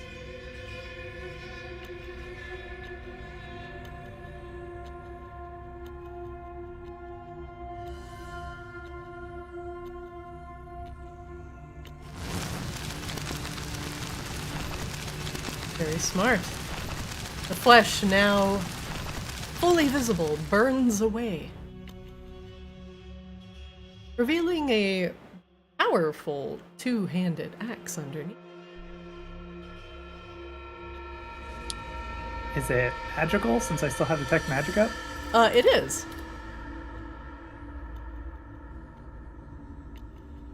Rain will try to pick it up and hold it. One moment, please. I'll around.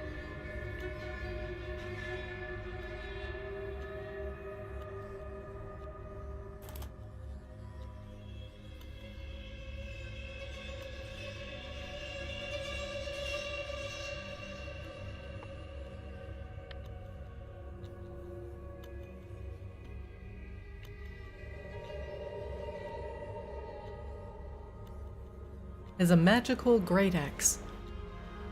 An incredibly sharp, complements its powerful build and well-crafted shaft. It radiates magic. Don't you say it, see Swab, I see you snickering. Just see You Swab, said right? it. Not You said it. not Coslow Wow. too.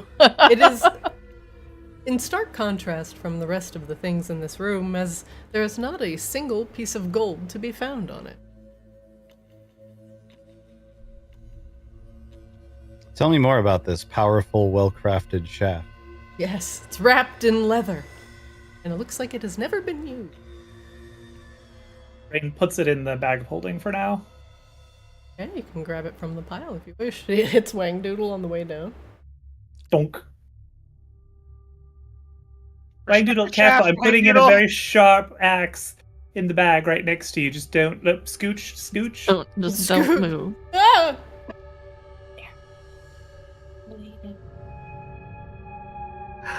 Is that the shitter over there, Coslow? I will investigate this door for potential traps and similar mechanisms as well. Alright, make me an investigation check. Just gotta roll around in the pile of gold while everybody's doing important things. The door is not trapped, nor is it locked. Ah! Inside, there are dretch eggs, but these two have been smothered in molten gold. Real I quick, need is there are any of these papers of any interest to C-Swab? Do you want to take a moment to investigate them? Yes. Okay, make me an investigation check. These papers are mostly accounting papers. It details the Dow, how much gold they bring in from their mining operation, how much has been smelted. Very large quantities of gold. More than you've ever seen in your short existence. Since C-Swab is still hell-bent on playing to the guy's ego and calling him poor, I'm gonna take these, and then while we're walking, when we have like downtime, I'm gonna work on a counterfeit that says they've been skimming from him. Okay, you don't have a lot of downtime right now, but Alright, well, if I get a second, I'm gonna do my best. okay. You can definitely start while these two are investigating the southern rooms. That's what I'm doing while they investigate the southern rooms. Okay. C-Swab suddenly looks at some papers, pulls out papers of his own, and begins writing. Rain, what are you doing? I'm gonna give Coslow Cannon Shan an assist on these eggs. Right. First, you freeze off the molten gold. And then, presumably, Coslow is going to blast them. The same thing occurs You would assume that. as Ray blasts them with a ray of frost. The gold hardens, and as the eggs move underneath, the veneer sloughs off. The eggs no longer suffused with gold are now easily burnt away. Behind them, a single golden urn. Is it magically noteworthy? It is or not. pretty? Just very pretty.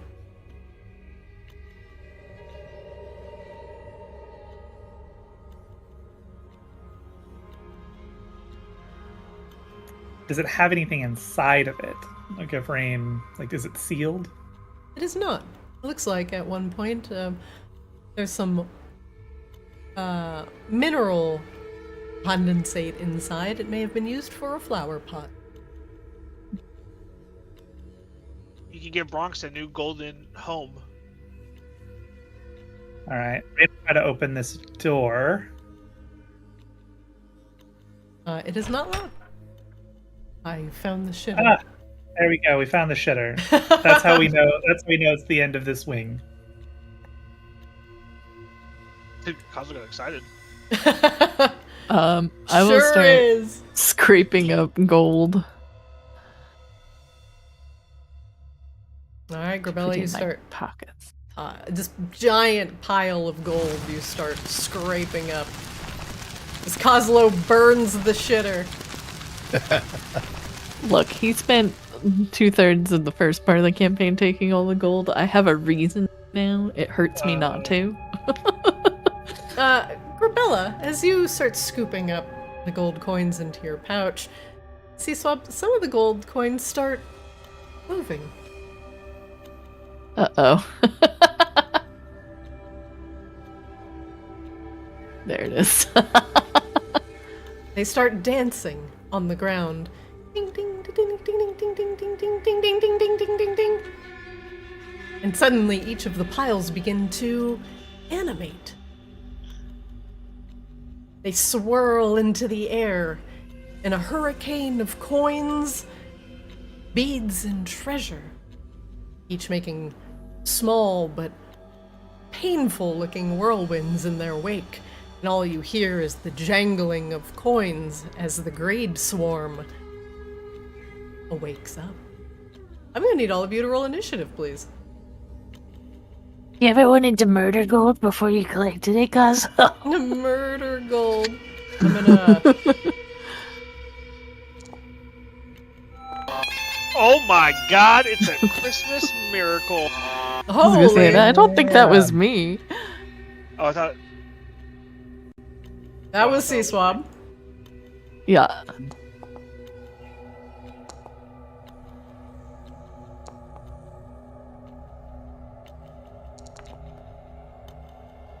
Grabella, the pouch that you have been stuffing gold into now wiggles and dances at your hip, and the gold coins spill out and become a part of the greed swarm.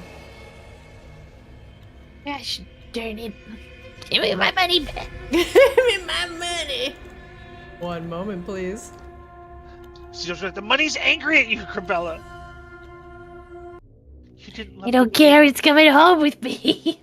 You didn't love the money For enough. the Hoard.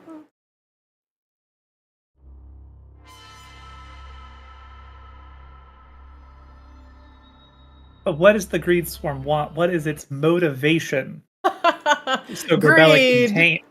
So Grabella can tame it as her own.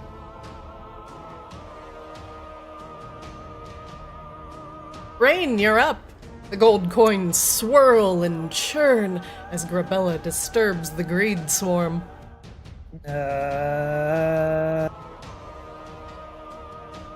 I guess we... Fireball. Rain does not actually have Fireball. Like, at all. Like, it's not even just like she doesn't prepare it. Like, she doesn't even have it. We're gonna play the song and then we're gonna stab it for now. See what happens. At super advantage, I assume, because I'm flanking with Grabella. Yeah, for that one. Actually, I should have given the greed swarm a surprise round, but we'll allow it. The song slaps, by the way. It is a good song. Rain, you slice through the air in the center of the whirlwind, knocking down a significant number of coins from the center of the whirlwind. They clatter to the floor, but still some remain swirling in the air, angered by being disrupted by Grabella's greedy touch. We'll boom the next one. Okay. We bring the boom! We burn no boom.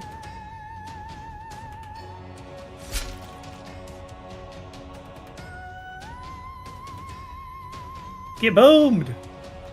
Holy shit! The boom is enough to make the coins explode and they scatter across the room, hitting the walls with a clang, going absolutely everywhere. The greed swarm, at least the one in the center, obliterated.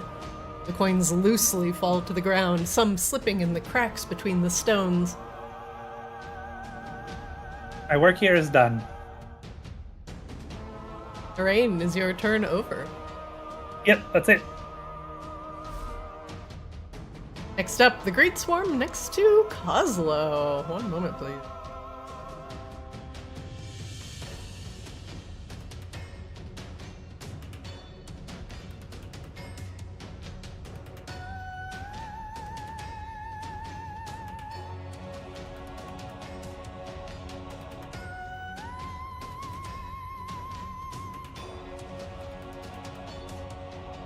Actually, who has the most gold on them?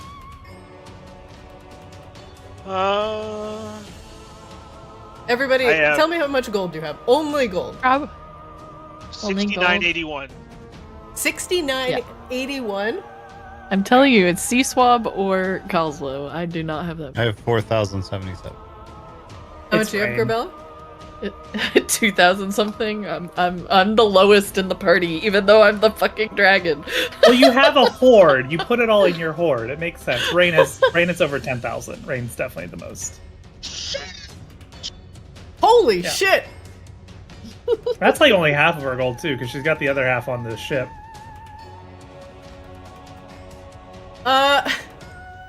C-Swab stays liquid. Why do you think Rain has been financing our adventures with all these fucking potions Grabella drinks? The swarm makes a swirling effect in the air, and suddenly coins from all over the ground start gathering into it. It's gathering up to 100 gold worth of coins, gems, and other small valuable objects within 60 feet of it, adding them to its mass. It will regain 3d6 hit points, and this will add to his temp HP. A creature wearing or carrying such valuables must succeed on a DC 13 dex save, or its valuables fly towards the swarm, joining the mass. Rain, make me a DC 13 dex save, please. Yo, this thing can just Magneto our money like that?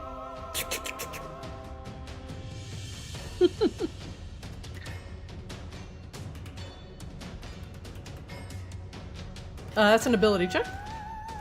Make me a save, please. Oh. I think it's actually the same. Yeah, it's the same. Alright, Rain, a 12 is not going to do it. Rain, deduct 100 gold from your inventory. That face! Rain, you... She's like, no, go ahead and re-roll the exact same roll again so I can steal your money. You didn't use the right Sus. button! Okay. Gotta use the right It's button. literally identical, but okay. Never. Okay, Rains, you rich folks, subtract 100 gold from your inventory. Me You too? already cost me 6,000 gold. Wait. Me also? No, I said just Rain.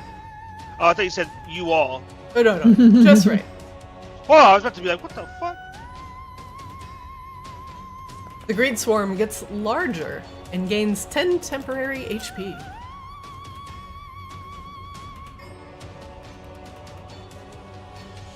The Greed Swarm will suddenly surround Kozlo and occupy his space.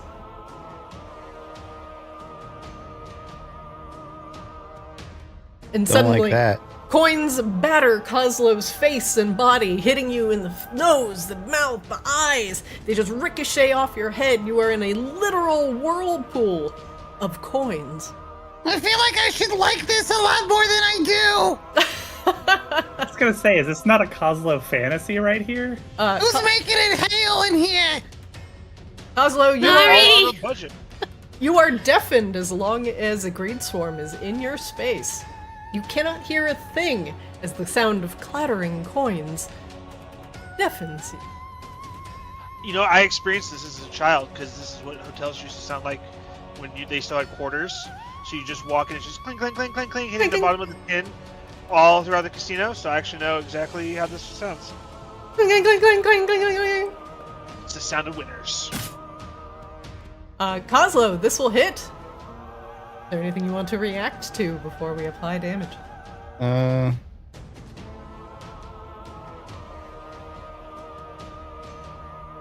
Yes. But I have to remember how it works.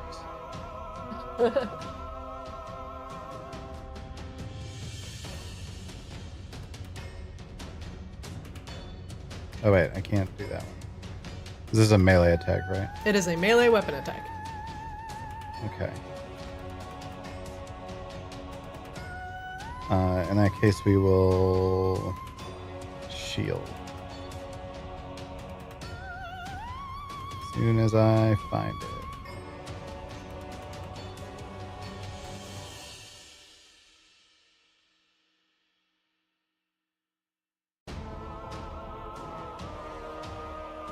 Alright, Kozlo, you cast shield.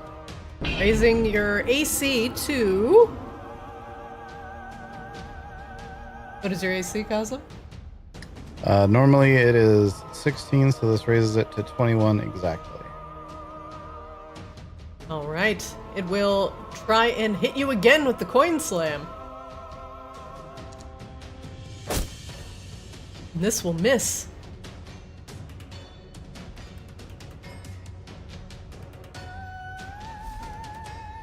D-Swab, you're up. Alrighty. Kozlo is currently in a whirlwind of coins. It's so loud that you're not sure that he can hear you.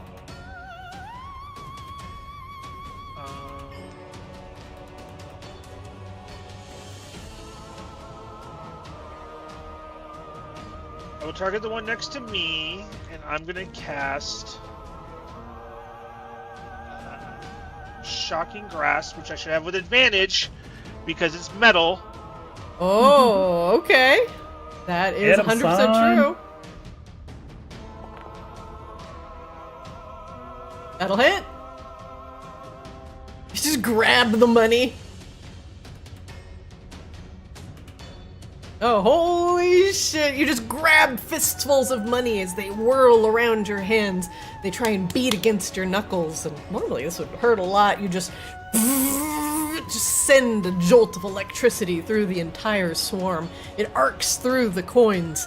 Zap, zap, zap. And some of them go pew, pew, start flying on the edges of the room. I cannot take a reaction until the start of its next turn. Didn't kill it? Okay. It is not dead. He's always gonna feel like he's in, like, you know, when you go to like a fair or something. It's like the money tornado, like how many bills can you grab? It's like that, but he's just like, as soon as he touches it, he's just shocking it. We're going to You get to open your shirt and like put all the money in there. we're gonna cast it again. What is it? Okay. That's a crit. You can just grab it again with your other hand and just send the shock through it. This is enough to completely obliterate the greed swarm.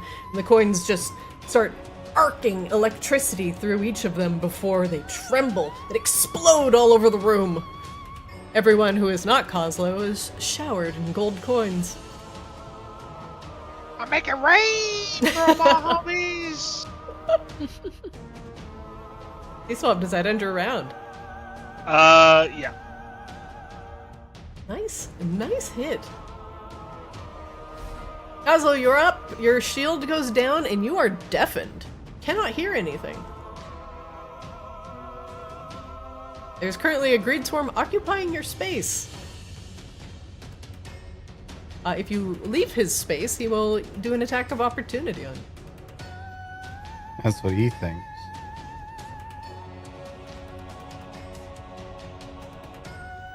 Boom. Oh, okay. I see how it is. You duck under the whirlwind and flatten yourself against the ground. It's time to skedaddle.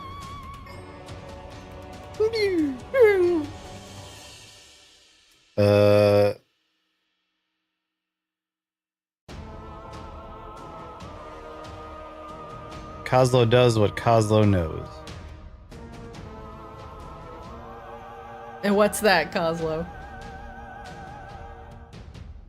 I don't think unless I missed it, we don't have any reason to believe that they are immune to fire as of yet. I mean, you can always insight first and then answer your own question. Okay, hold on. You know he won't be able to answer that question. Yeah, I could always fail my insight roll first. You know, Like, glad we did these this. kids would be very offended if they could read. I I should have Glad known. we did that. I should We have all know. known. You baited him. You baited him for content. We all knew. Gotta do it for the content. Our YouTube has to be bored of Kozlo insight checks by now, right? Surely. Surely.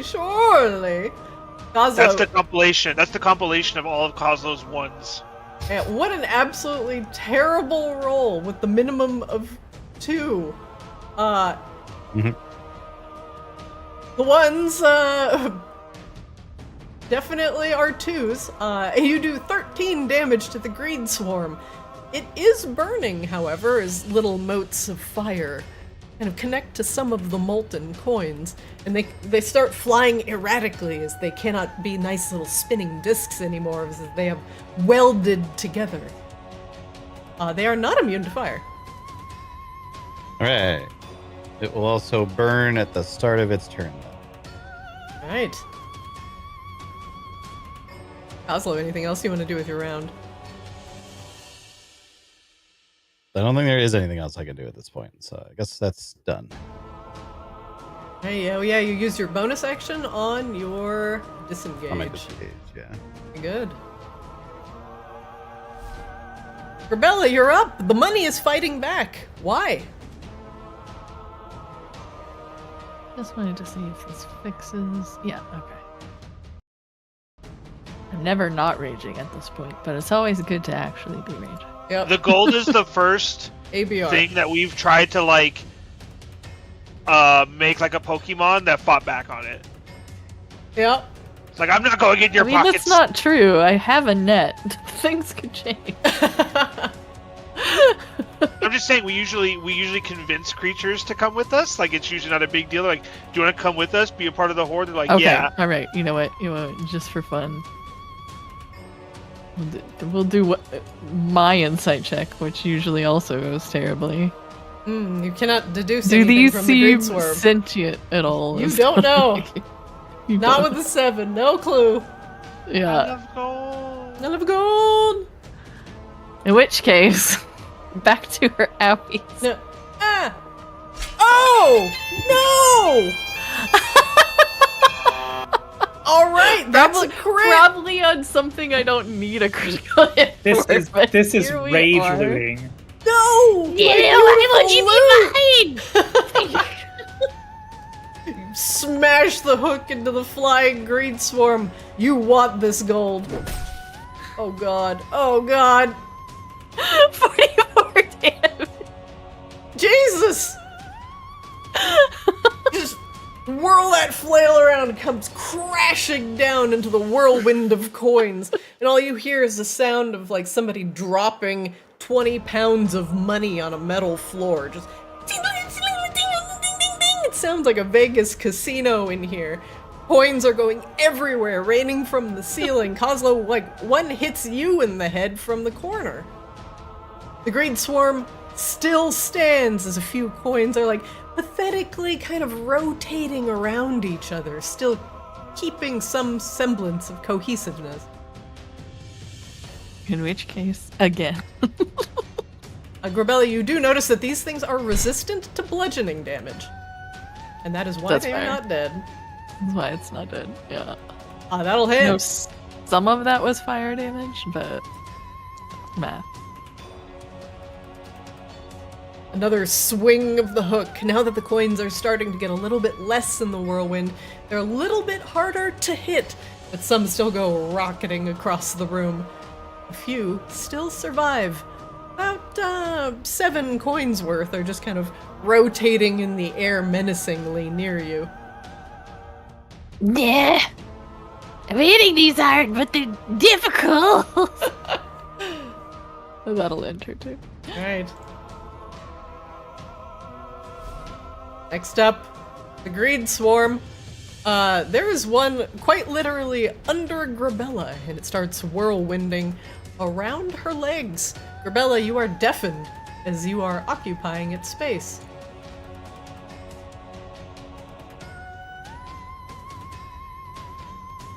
It will cast at Rain, the Gather ability.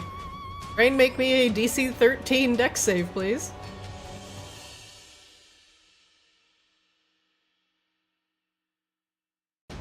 That will not do it, Rain. Subtract 100 gold from your inventory. And the Greed Swarm gains the target itself.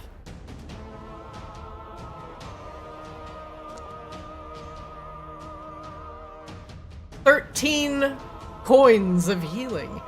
They become his temporary HP. The Greed Swarm under Grabella grows larger, and now that it's in her space, let me move that out of the way. Begins to barrage Grabella. The coin slam.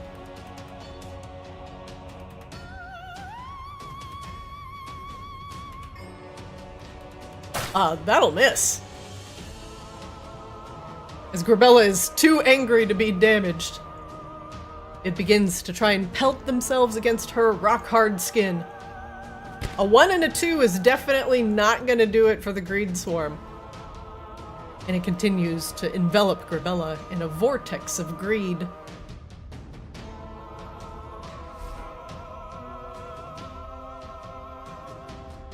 Next up, this Greed Swarm is not looking super good. Rain, make me a DC 13 dex save. I better be getting all this gold back when they're dead. That succeeds, and it does not gain any temporary HP as you finally hold on to your pouch that has been leaking a considerable amount of money. Instead, in its ire, it will try and barrage you with a Gatling gun of coins.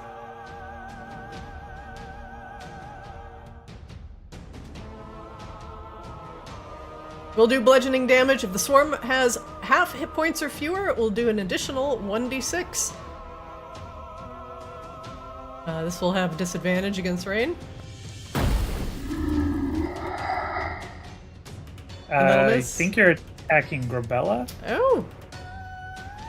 Did you No, need to this is attack targets. me? No, it was targets, Rain. Oh, is it Rain? See- Well, you just hit Grabella, so. I think it was just the animation. Oh, okay. That'll miss. It will do it again.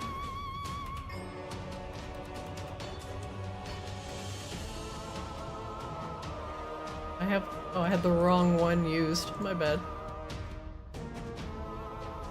My bad, Coin Swarm. Can't even see Grabella anymore. She's just covered in gold. Just covered in gold. There's a joke there, I won't say. Disadvantage. That will It's a very also angry miss. sounding Greed It Swarm. really is. I think it's the barrage that's the animation is a little funny. And this Greed Swarm will also occupy Grabella's space. Grabella, if you leave that area, you will take 2 attacks of opportunity from this double swarm.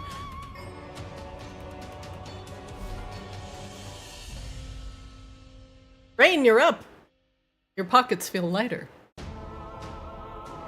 Uh-huh. Mm-hmm. We're gonna go boom this one. There's nobody in this one, right? Yeah, Kozlo got away from this one. Yeah, he All right. disengaged out of that one. It is burning.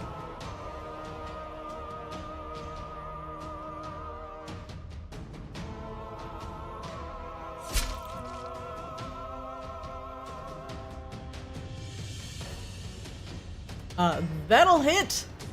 Oh my god, 33 points of damage to the Greed Swarm as coins go flying everywhere once again. There's not a lot keeping it together, and a couple of them that have melted together wibble around awkward. I'm gonna stab it again. You try and slam the last of the coins out of the air, and succeed! They go clattering to the ground noisily. The other greed swarms begin to swirl more violently now as they try and suck up their brethren. With my bonus action, there's gold everywhere now. Rain's gonna scoop up 200 fucking gold with her bonus action. Rain, you scoop up 200 gold with your bonus action. Just shovel it into your bag. Yep, there we go. Alright, Rain, does that end your round? Yeah. C-Swab, you're up. You cannot see a single thing from, Why did that proc? Oh, interesting, the dead greed swarm had burning on it. Anyway, you cannot see Grabella, she's completely enveloped in coins. She also cannot hear you, she's deafened. Okay.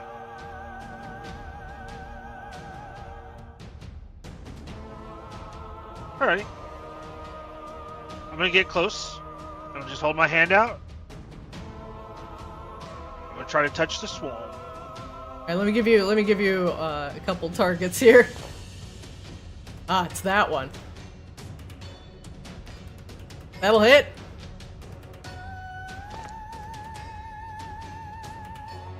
The lightning goes arcing through the remaining coins in that swarm and clatter to the ground at Grabella's feet.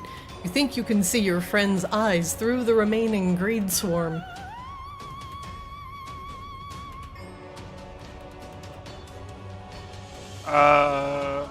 Oh, there's one more. Oh, okay. I There see. is one more, yeah. It was just did on not- top you of know. Grabella, so I moved it so you could access it. Okay. Alright, we're gonna run it back on this one too. Okay, quicken spell, let's see it. That'll hit!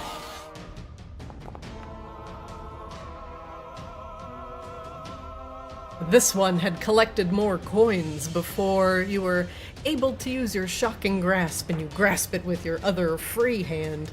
Get just grips of gold in your hands and try and pull them off of Grabella. You can now see bits and pieces of her armor as you send a shock throughout the rest of the coins, and more clatter to the ground. C-Swab's gonna try and like make eye contact with Grabella while like it's swarming and I'm trying to like break it up. And it's just gonna be like this slow motion, like the slow motion of just C-Swab smiling like, hey! He just and then that'll end C-Swab's turn. Oslo, you are up.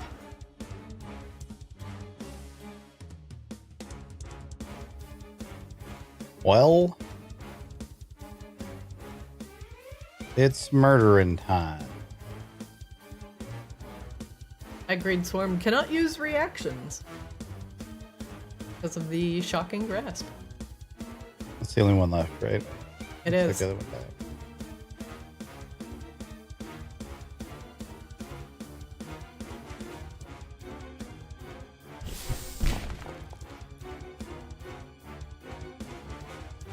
All right.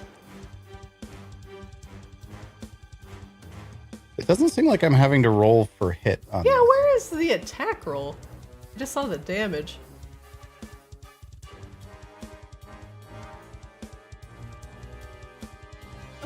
Let me look at your fireboard. Did you get anything like modify it where you didn't need to do that anymore? I don't know if that's the thing. No. He definitely has to roll to attack. I think it just might be forked. Second. Not to Okay. be confused with being Bjorked. Oops, all hits. Oops, all hits. Oops.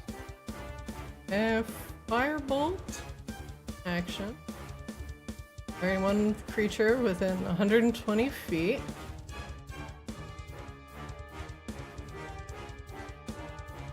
Cantrip.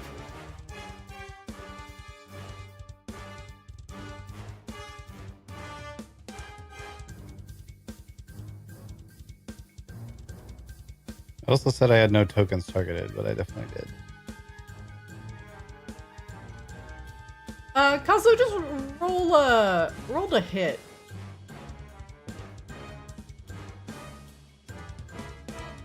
14 will hit, so we'll just let that damage go through with the 3d10 minimum of 2. And it's burning. More coins begin to fuse together. I'll look at your firebolt in a second. Or probably after the game. But they are absolutely still standing. And some of the molten gold joins the fray.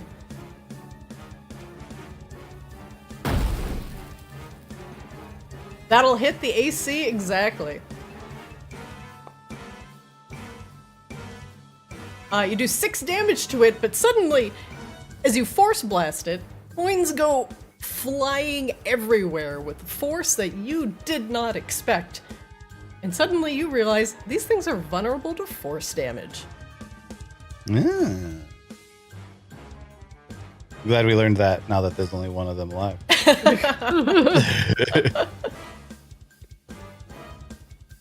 Kozlo, does that end your round? What would you like to know?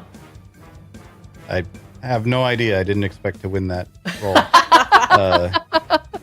Classic. I actually don't. Health bar, I guess. I actually don't think there's anything else that we Health should bar. know about this at this point. Yeah, you just learned they're vulnerable to force. How much gold is he composed of? In coinage. That's a lot more than I was expecting it to have, to be honest with you. Approximately 28 gold coins still swirl around Grabella.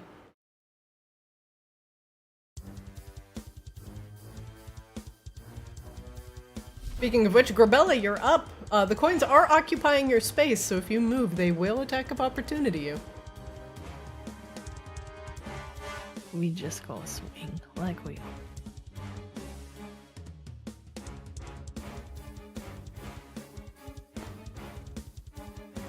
Oh, that'll hit. Wow, with a 4.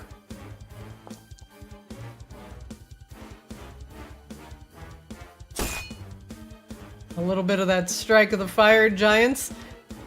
It's too much for the greed swarm to handle. The remaining coins you batter out of the way with Nerisa's soul hook. They land on the ground with a clang. And suddenly, the room goes quiet. You can hear everything once again as the coins are no longer clanging in your ears.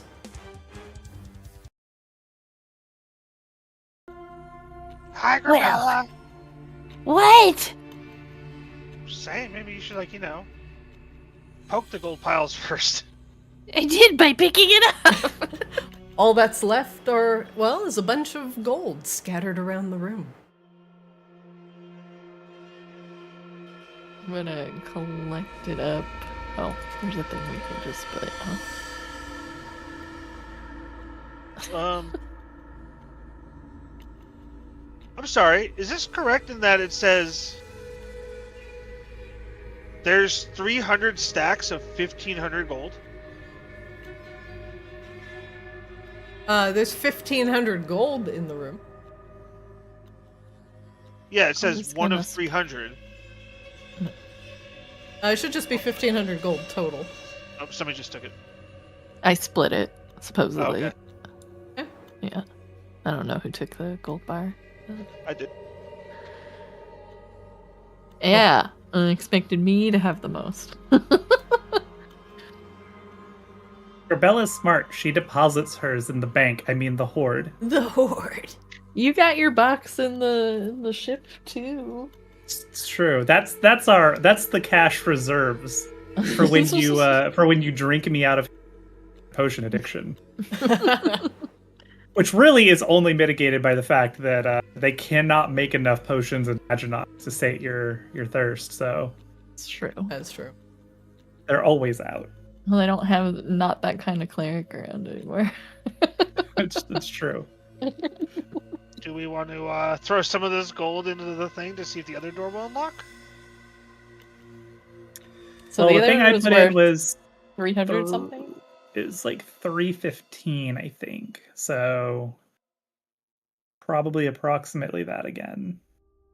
Like probably 300 gold, maybe. Toss it in, try it. Seems like a good return on investment, all things considered. 300 gold and we got back 1,500. Even though they tried to steal 200 gold from me. Little bastards. Scoop their asses back up in a dustpan. They're like gold methods. Oh god, could you imagine gold methods? Oh, yeah, now The that, Write that next down, room is write that totally down. going to have gold methods. that you've gathered up all the gold in the room, I'll clean up this room a little bit. So guys, just so everybody's aware, like when we go in there, this guy's just gonna be like, there's no negotiating with him because we just stole all of his gold. He's just gonna be like, you all can die.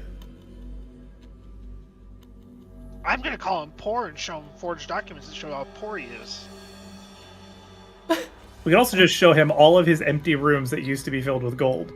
So this one on the left is the one that you want we should throw gold into, right? Yeah. Mm-hmm. Alrighty.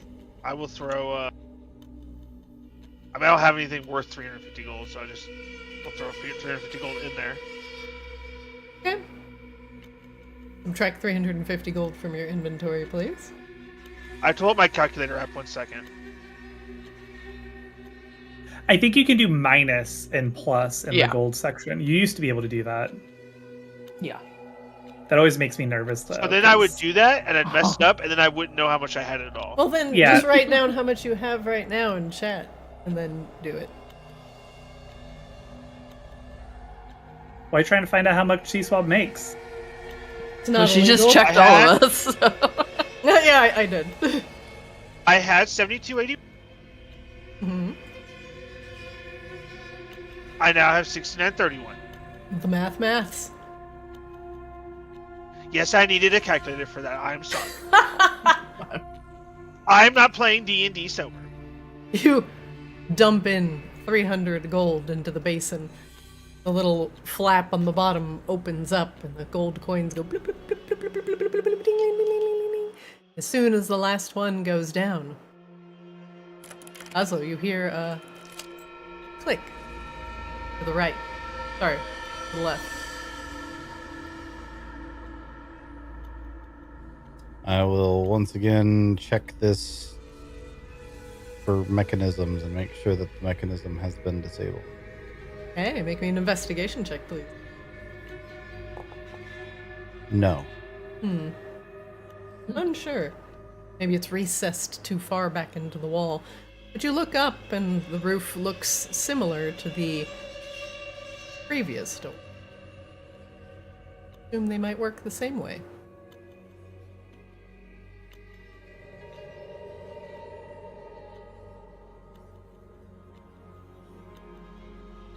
I was also just gonna kind of shrug and pop open the door and get ready to duck out of the way. Like I'll actually move the cannon back and get ready to duck out of the way if this thing above me opens.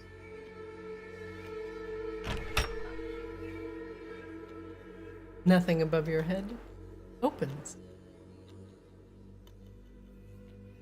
Inside the room, a massive pile of gold.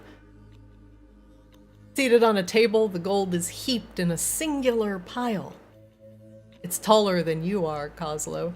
Probably about 2.5 feet tall, its apex. Gold coins that are overflowing off the table lie on the floor. Also another smattering of gold up against the wall.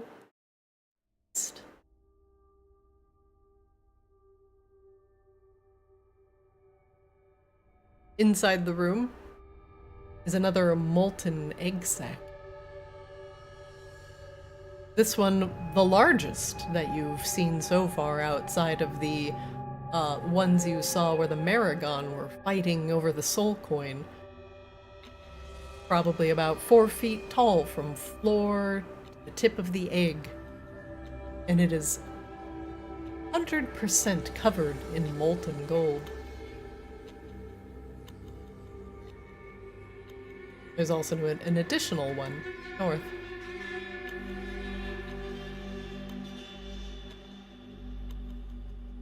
You want me to zap it, Coslow? Yeah.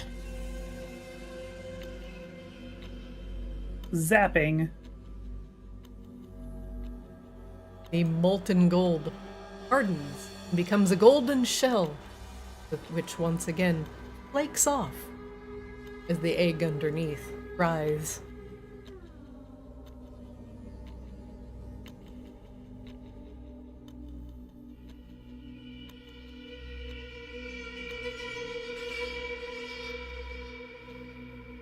Cannon will wander its way in.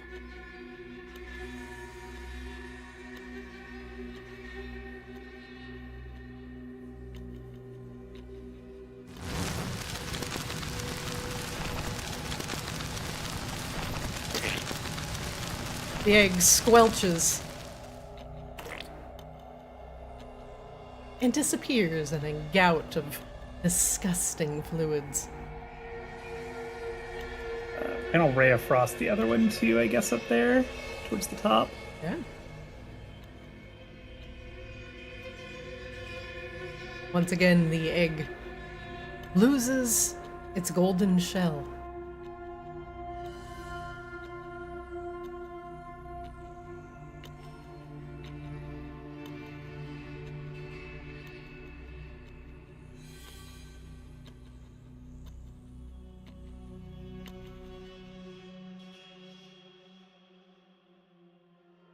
You guys gonna burn that one too? No, this one I think we'll leave around. just leave it up. This one seems nice.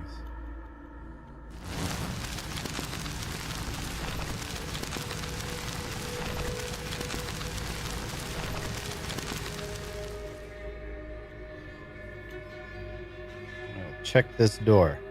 Make me an investigation check, please. Look, I already said no.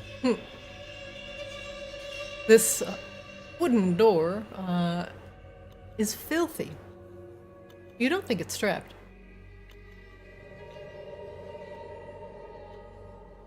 It's the, say it with me, the shitter. No, really, guys? Come on. It's the shitter. It's the shit. Surely there's not two shitters. The plumbing in here would be crazy to accommodate this. Plumbing is crazy. I don't think there's plumbing. I think this is just a bucket. Kozlo Burn it boils anyway. the water inside the makeshift shitter. It evaporates completely. I was about to say, I bet that smells really nice.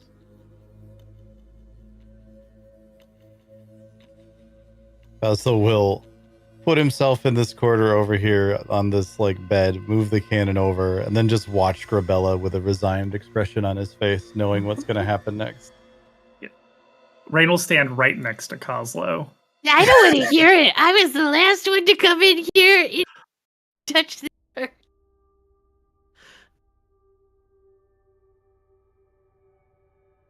Rebella, it's free money. You stare at the mountain of coins on the table. What do you do? Free money. It's free real estate. Look, are you telling me everybody in the room that is richer than me that you wouldn't do this too?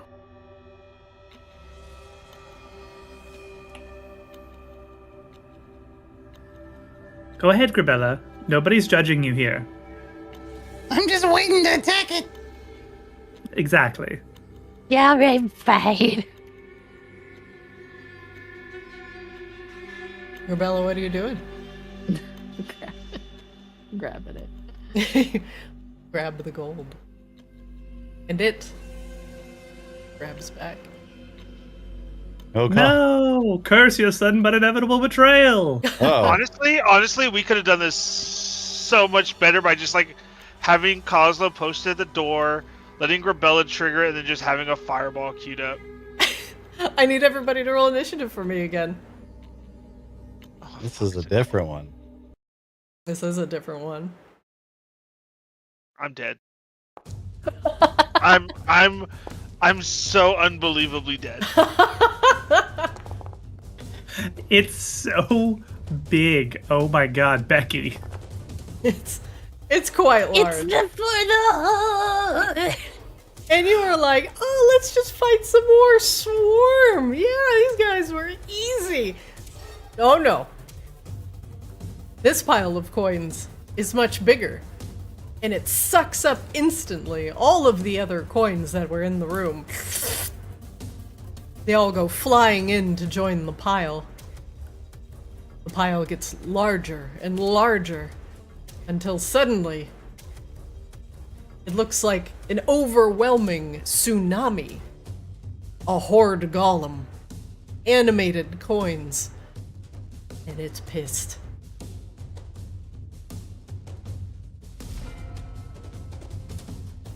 I will not give it a surprise round, as you kind of expected something to happen when you were touching it. But not quite this. Rain, you're up. An absolute wave of coins appears in the room, almost blocking your line of sight to C-Swab entirely. Yes, but C-Swab is flanking. Good job, C-Swab. Way to think. It was real heads up play, buddy. Caesar's just disappointed in himself. Poor Swab. We're gonna boom him. Huh.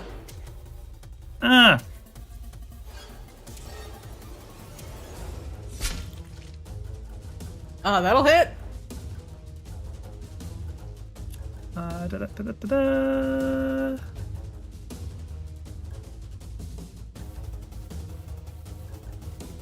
Alright, Rain, you slash through the giant wave of golden coins, doing 32 damage to it. You do notice, as you are slashing through it, that the Hoard Golem does not seem to have a, well, avid mind of its own outside of its own abject greed. That it is immune to psychic damage.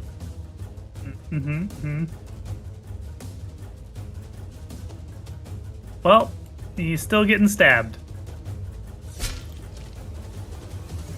That'll hit!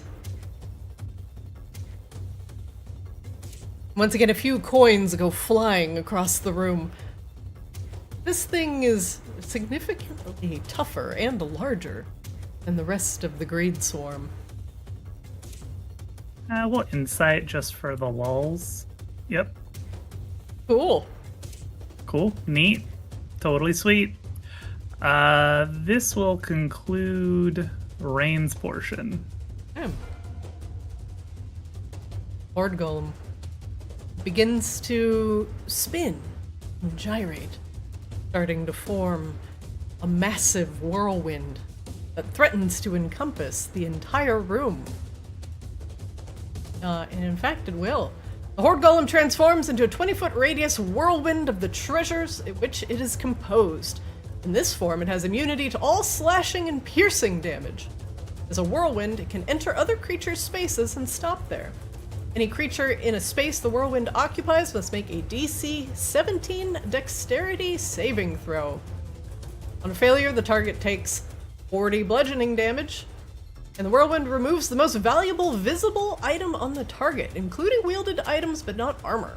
If the saving throw is successful, the target takes half damage and retains all your possession.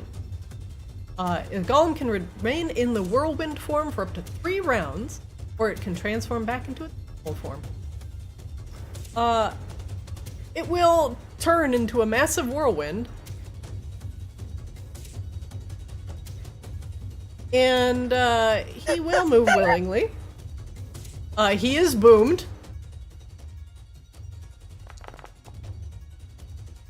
Its coins go flying everywhere, and you can make an attack of opportunity, Rain. However, he is immune to slashing and piercing damage. I'm good. Okay. The Hoard Golem whirlwind suddenly completely surrounds C-Swab. C-Swab, you're gonna have to make me a DC 17 dex save, please. Why am I unsurprised that the Hoard Golem just went, look, there's a C-Swab over here. Let me make that my target. Oh, you succeed! Alright, it's gonna be half damage from the thieving whirlwind, and you retain all of your possessions. Let me do this.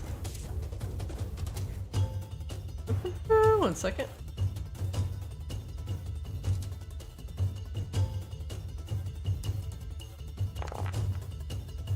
T-Swab, you take 22 points of let me just double check. It is bludgeoning damage. I will subtract that for you. You feel all of your magical items that are made of metal or gold or have gems in them, they suddenly start to like lift off of your body and like magnetically go towards the Hoard Golem, and you slap them down. You feel your rings pulling off of your fingers, your necklaces kind of lifting up and going towards the Hoard Golem. But you keep them on your body. All the while your head and your face are being pelted with golden shields, braziers, coins. An urn slams you across the head. The gold hurts! Grabella, you're up. T-Swab is enveloped in a wave of gold. It is immune to, what was it, slashing and piercing damage? That is correct. Yeah, but then I would have to stop raging and use spells. I could become a dragon, but I don't remember exactly what that entails, and I would probably squish T-Swab even further. Don't you just bonk anyway? Isn't the flail just a bonker? I believe your flail is bludgeoning. Yeah. Yeah, so you're fine. Just give him the and then- bonks on his snoot. Boop him on his snoot. And fire, etc. So. Boop the snoot. That'll hit.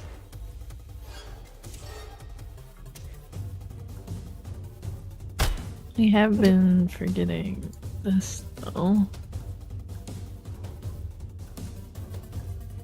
And another 11 to the Hoard Golem. Grabella, you come in swinging. As the whirlwind envelops T-Swab, you just bring in the flail. Clang, clang! Coins go flying against the wall. T-Swab, you could barely hear them as you are engulfed in a wave of gold. But that urn that hit you on the head now goes flying across the room. Grabella's trying to dig you out with the power of the soul hook. Once again, we boop. Ooh. Ooh, That'll miss. finally missed. Just woof! It just hits one of the empty spots in the whirlwind. No God coins are dang hit. it. It's so whirly! Is Does that end your round, That- Grabella? yeah. T-Swab, you're up! Alrighty, C-Swab is going to get the fuck away from this thing. I will take an attack of opportunity on you. I No, believe. no, it won't. Oh. Thunder stepping out of here. Ooh, okay. Grabella will get hit by that, by the way. It's a sacrifice I'm willing to make. Okay.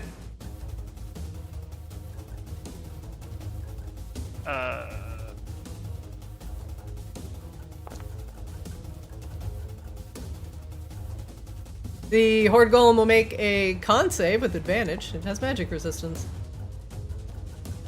And then it takes an extra 7 from my Heart of the Storm. Right. As you leave the space, lightning arcs through the Hoard Golem. It is definitely not immune to lightning damage. Sparks arc through each of the coins in turn. Grabella, you are also going to have to... Oh, actually, get dead. I did. But Alright, Grabella and Grabella and the Hoard Golem take 10 points of lightning damage as they both succeed on their con saves. A thunderous boom echoes throughout the hallway, and you hear the jangling of the Hoard Golem. Ah! Goddamn! The gold hurts! Insight? No. What would you like to know? Just do hit points. One moment, please.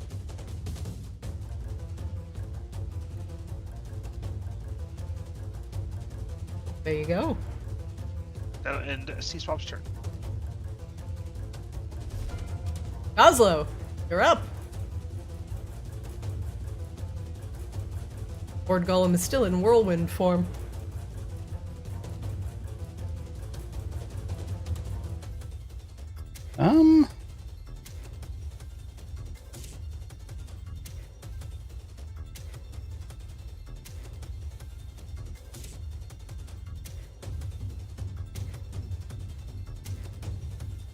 I think we're just gonna stick to Old Faithful here.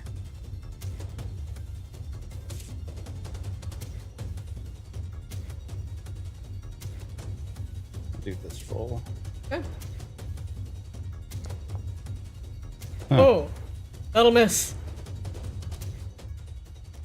I will not roll damage then.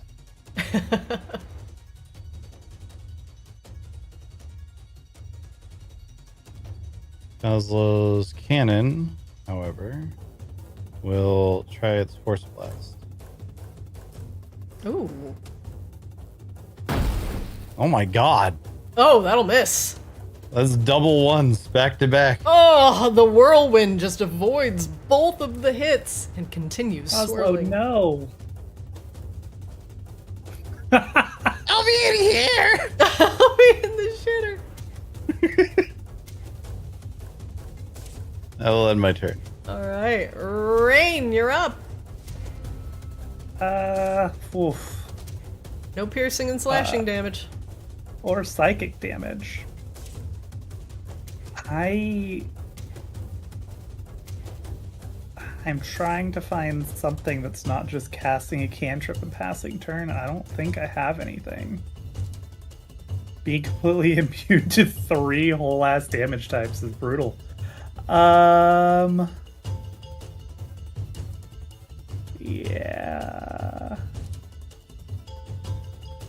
There was always the Can't trusty give- cone or ray of frost. Yeah, I mean, that's what I was thinking. I was like, I'm trying to find something that's not just like cantrip and pass, because that's so lame, but I think that's all we got. Because it'll take me a whole turn to set up radiant damage, so yeah. All right, that'll hit as you send a beam of cold into the Hoard Golem. His speed is reduced by 10 feet until the start of your next turn, right? Rain's gonna go over here, open the door, and join Kozlo. Hiding in the Welcome on in, shitter. Your Highness. Feel free to take the other stall, or you can sit on my lap if you like. That's okay, Kozlo. Corbella, we got a couple of shitheads with us, if you know what I'm saying.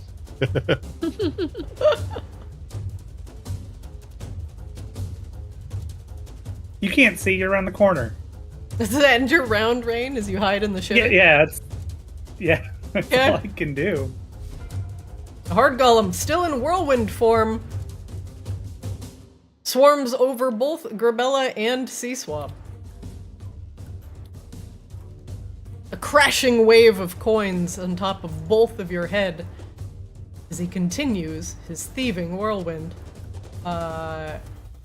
And target all of the not targeted things. So just for C-Swab and Grabella.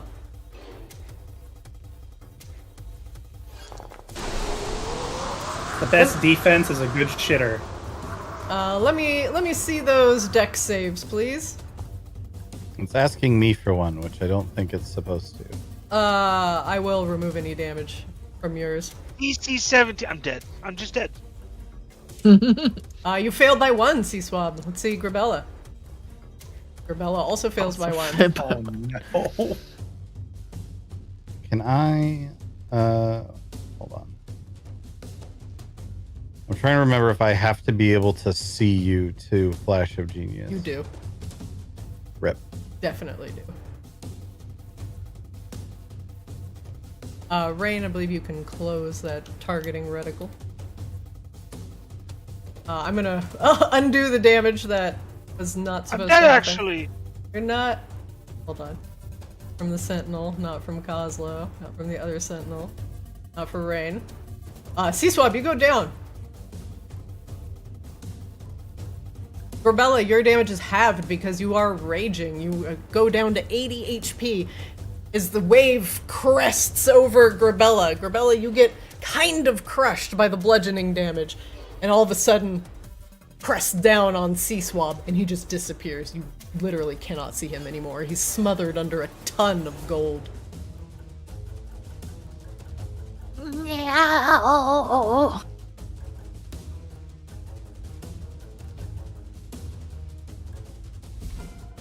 Gorbella, you're up. He is occupying your space.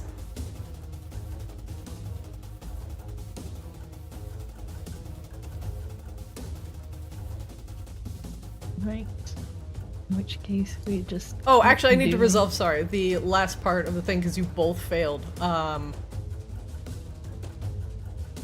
What is your most valuable item on you? would For both of imagine you, my you and mask. Sea-Swab. Probably my mask. Everything. I'm dead. No, you need to give me your highest cost item. Alright, hold on. But not your armor. Including wielded items. If you are unsure, let me look at Gorbella, you can look while I look at Sea-Swab. I'm looking. It might be my Resonant Black Diamond. Your Staff of Frost is 40,000 gold. Oh, it's that then. Holy shit! I didn't know it was that much. I was gonna say, I assume my mask, if we're not counting that as armor. I don't know otherwise. Let me, you can just hover over everything, it should show. Okay, the Acheron Blade is 18,000. Your Soul Hook has no value.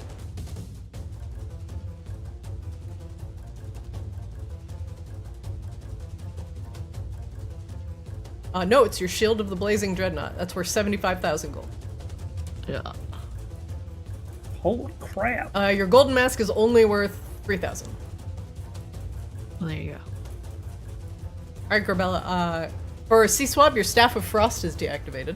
For Gorbella, your Shield of the Blazing Dreadnought is deactivated. That also means your AC goes down. So I'm just going to unequip it. I'm not going to actually delete it from your inventory. So your AC goes down to 16 without that equipped. After the combat, once you get it back, you can re-equip it. But for both of you, those items are unavailable. I don't think any of my items are available to me. And Gorbella, you're up.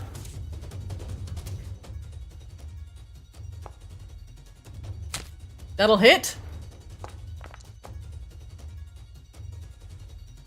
Can't use the fire. Can't use that.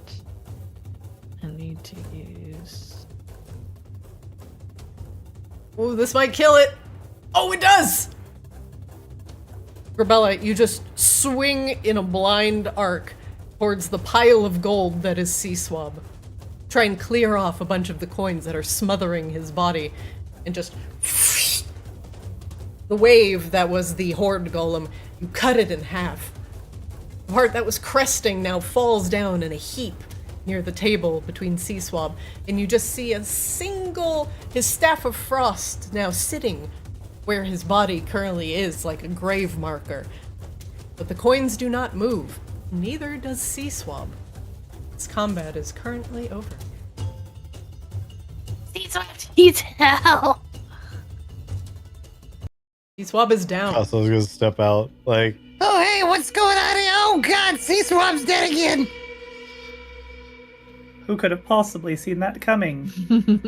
Rain will use life transfer. It's on the swab. Yes, consume item use. Oh my gosh. It's like the first time life transference has properly worked in such a long time.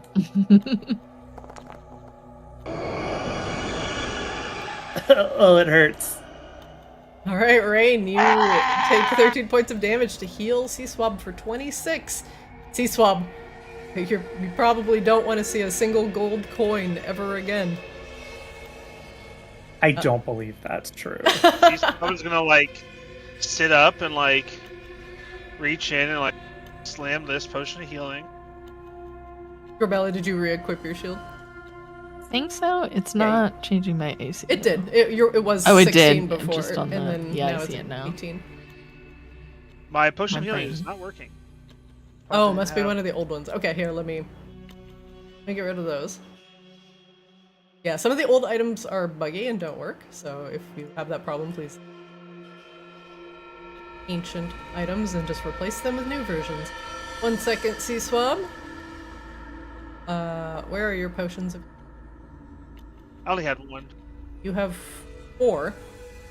Oh, okay. Delete them. I'm gonna give you 3 back.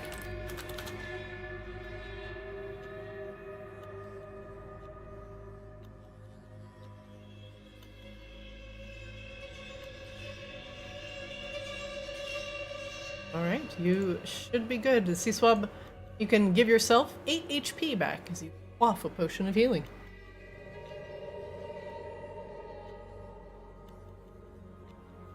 Ah. Alrighty. Your poor hollow bones feel crushed under the weight of so much gold.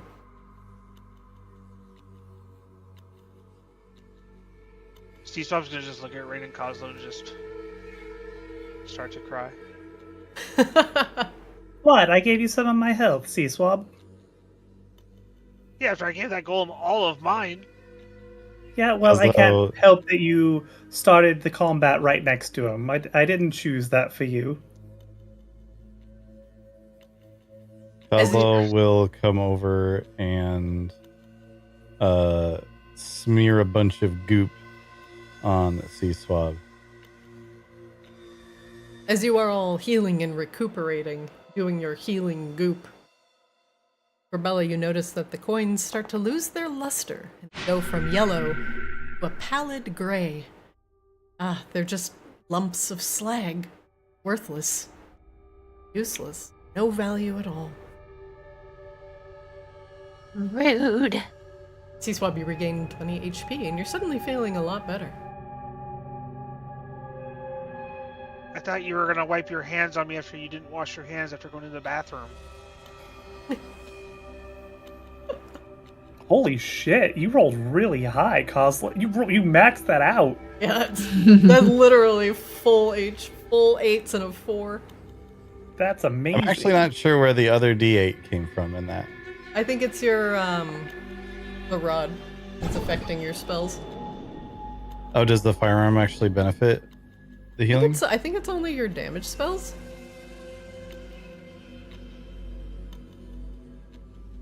See. I might have to take back that 1d8. Sorry, C-Swab. I believe it's only your damaging spells.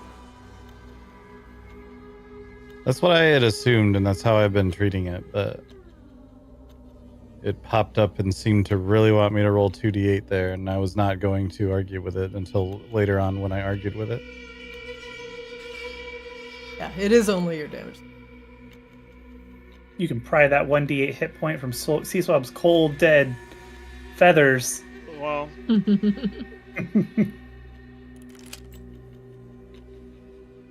You hear a click to the north.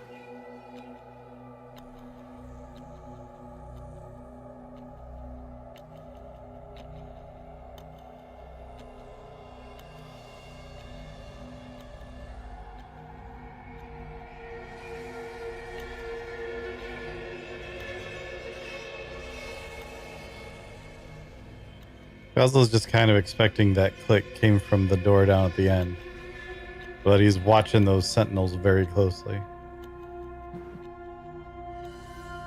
The Sentinels. I mean, we did the stand thing, right? wordlessly. We gave the tribute.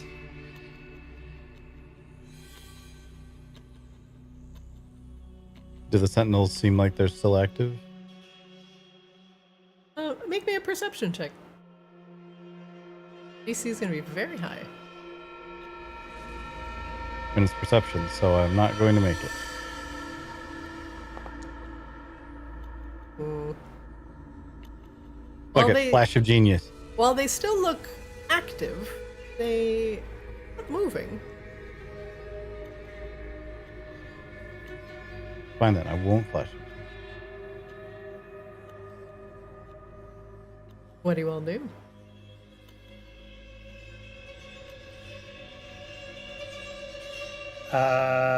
Through the door, I suppose? Is everybody ready to face off with another demon lord? I guess. How we doing on everybody's magic books and stuff? Magic books and stuff. I'm okay on spells, for the most part. Yeah, I'm alright. Not Might be the best, but alright. good to rest after this. Okay, just checking.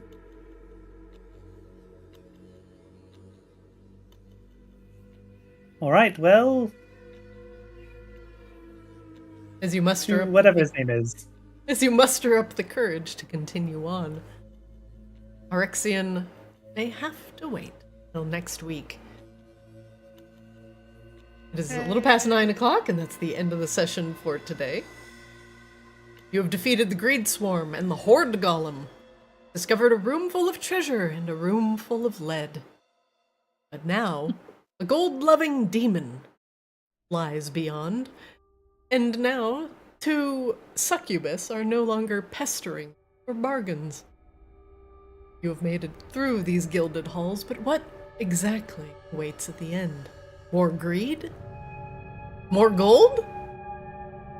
We'll find out next week as we continue on through the furnaces.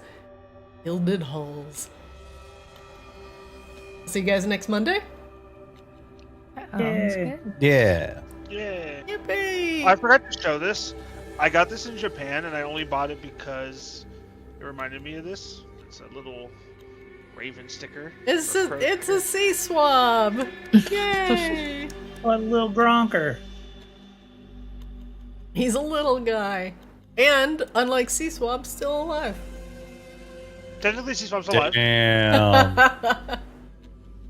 It's crazy how when there's only 2 people in melee range, Sea Swap's the most lucrative target, I guess. Hey, look, Rain was in melee range when he was like, nah, I'm gonna eat Swab. Yeah, there was definitely an opportunity for it to move on top of Rain and Coslow and possibly even Grabella and get all 3 of us. But instead was like, no, fuck you, Seesaw. Yeah, I definitely moved south first. I did a Flew lot. south for the winter. I think it's just canonical at this point that like Rain just wears like her armor class embroidered on her robe. Because that's the only reason that it would explain to that every single monster's like, nah, we're not gonna hit her. We're gonna go for No. 100%. Oh, the delicate little elven wizard. Oh, no, The delicate, please, visibly blurry elven Please. wizard. please. We're gonna go hit the bird. 10 out of 10 times. Perfect. All right. Arexian awaits next week. But for now, the Gilded Halls is mostly done. See you guys next time. All right, thanks for joining me today, and in a couple weeks, maybe we'll have Wang Doodle back. Who knows? All right. Hooray! Hi, friends. All right. Good night, everybody. Night. All right, chat, that is it for Arctis today.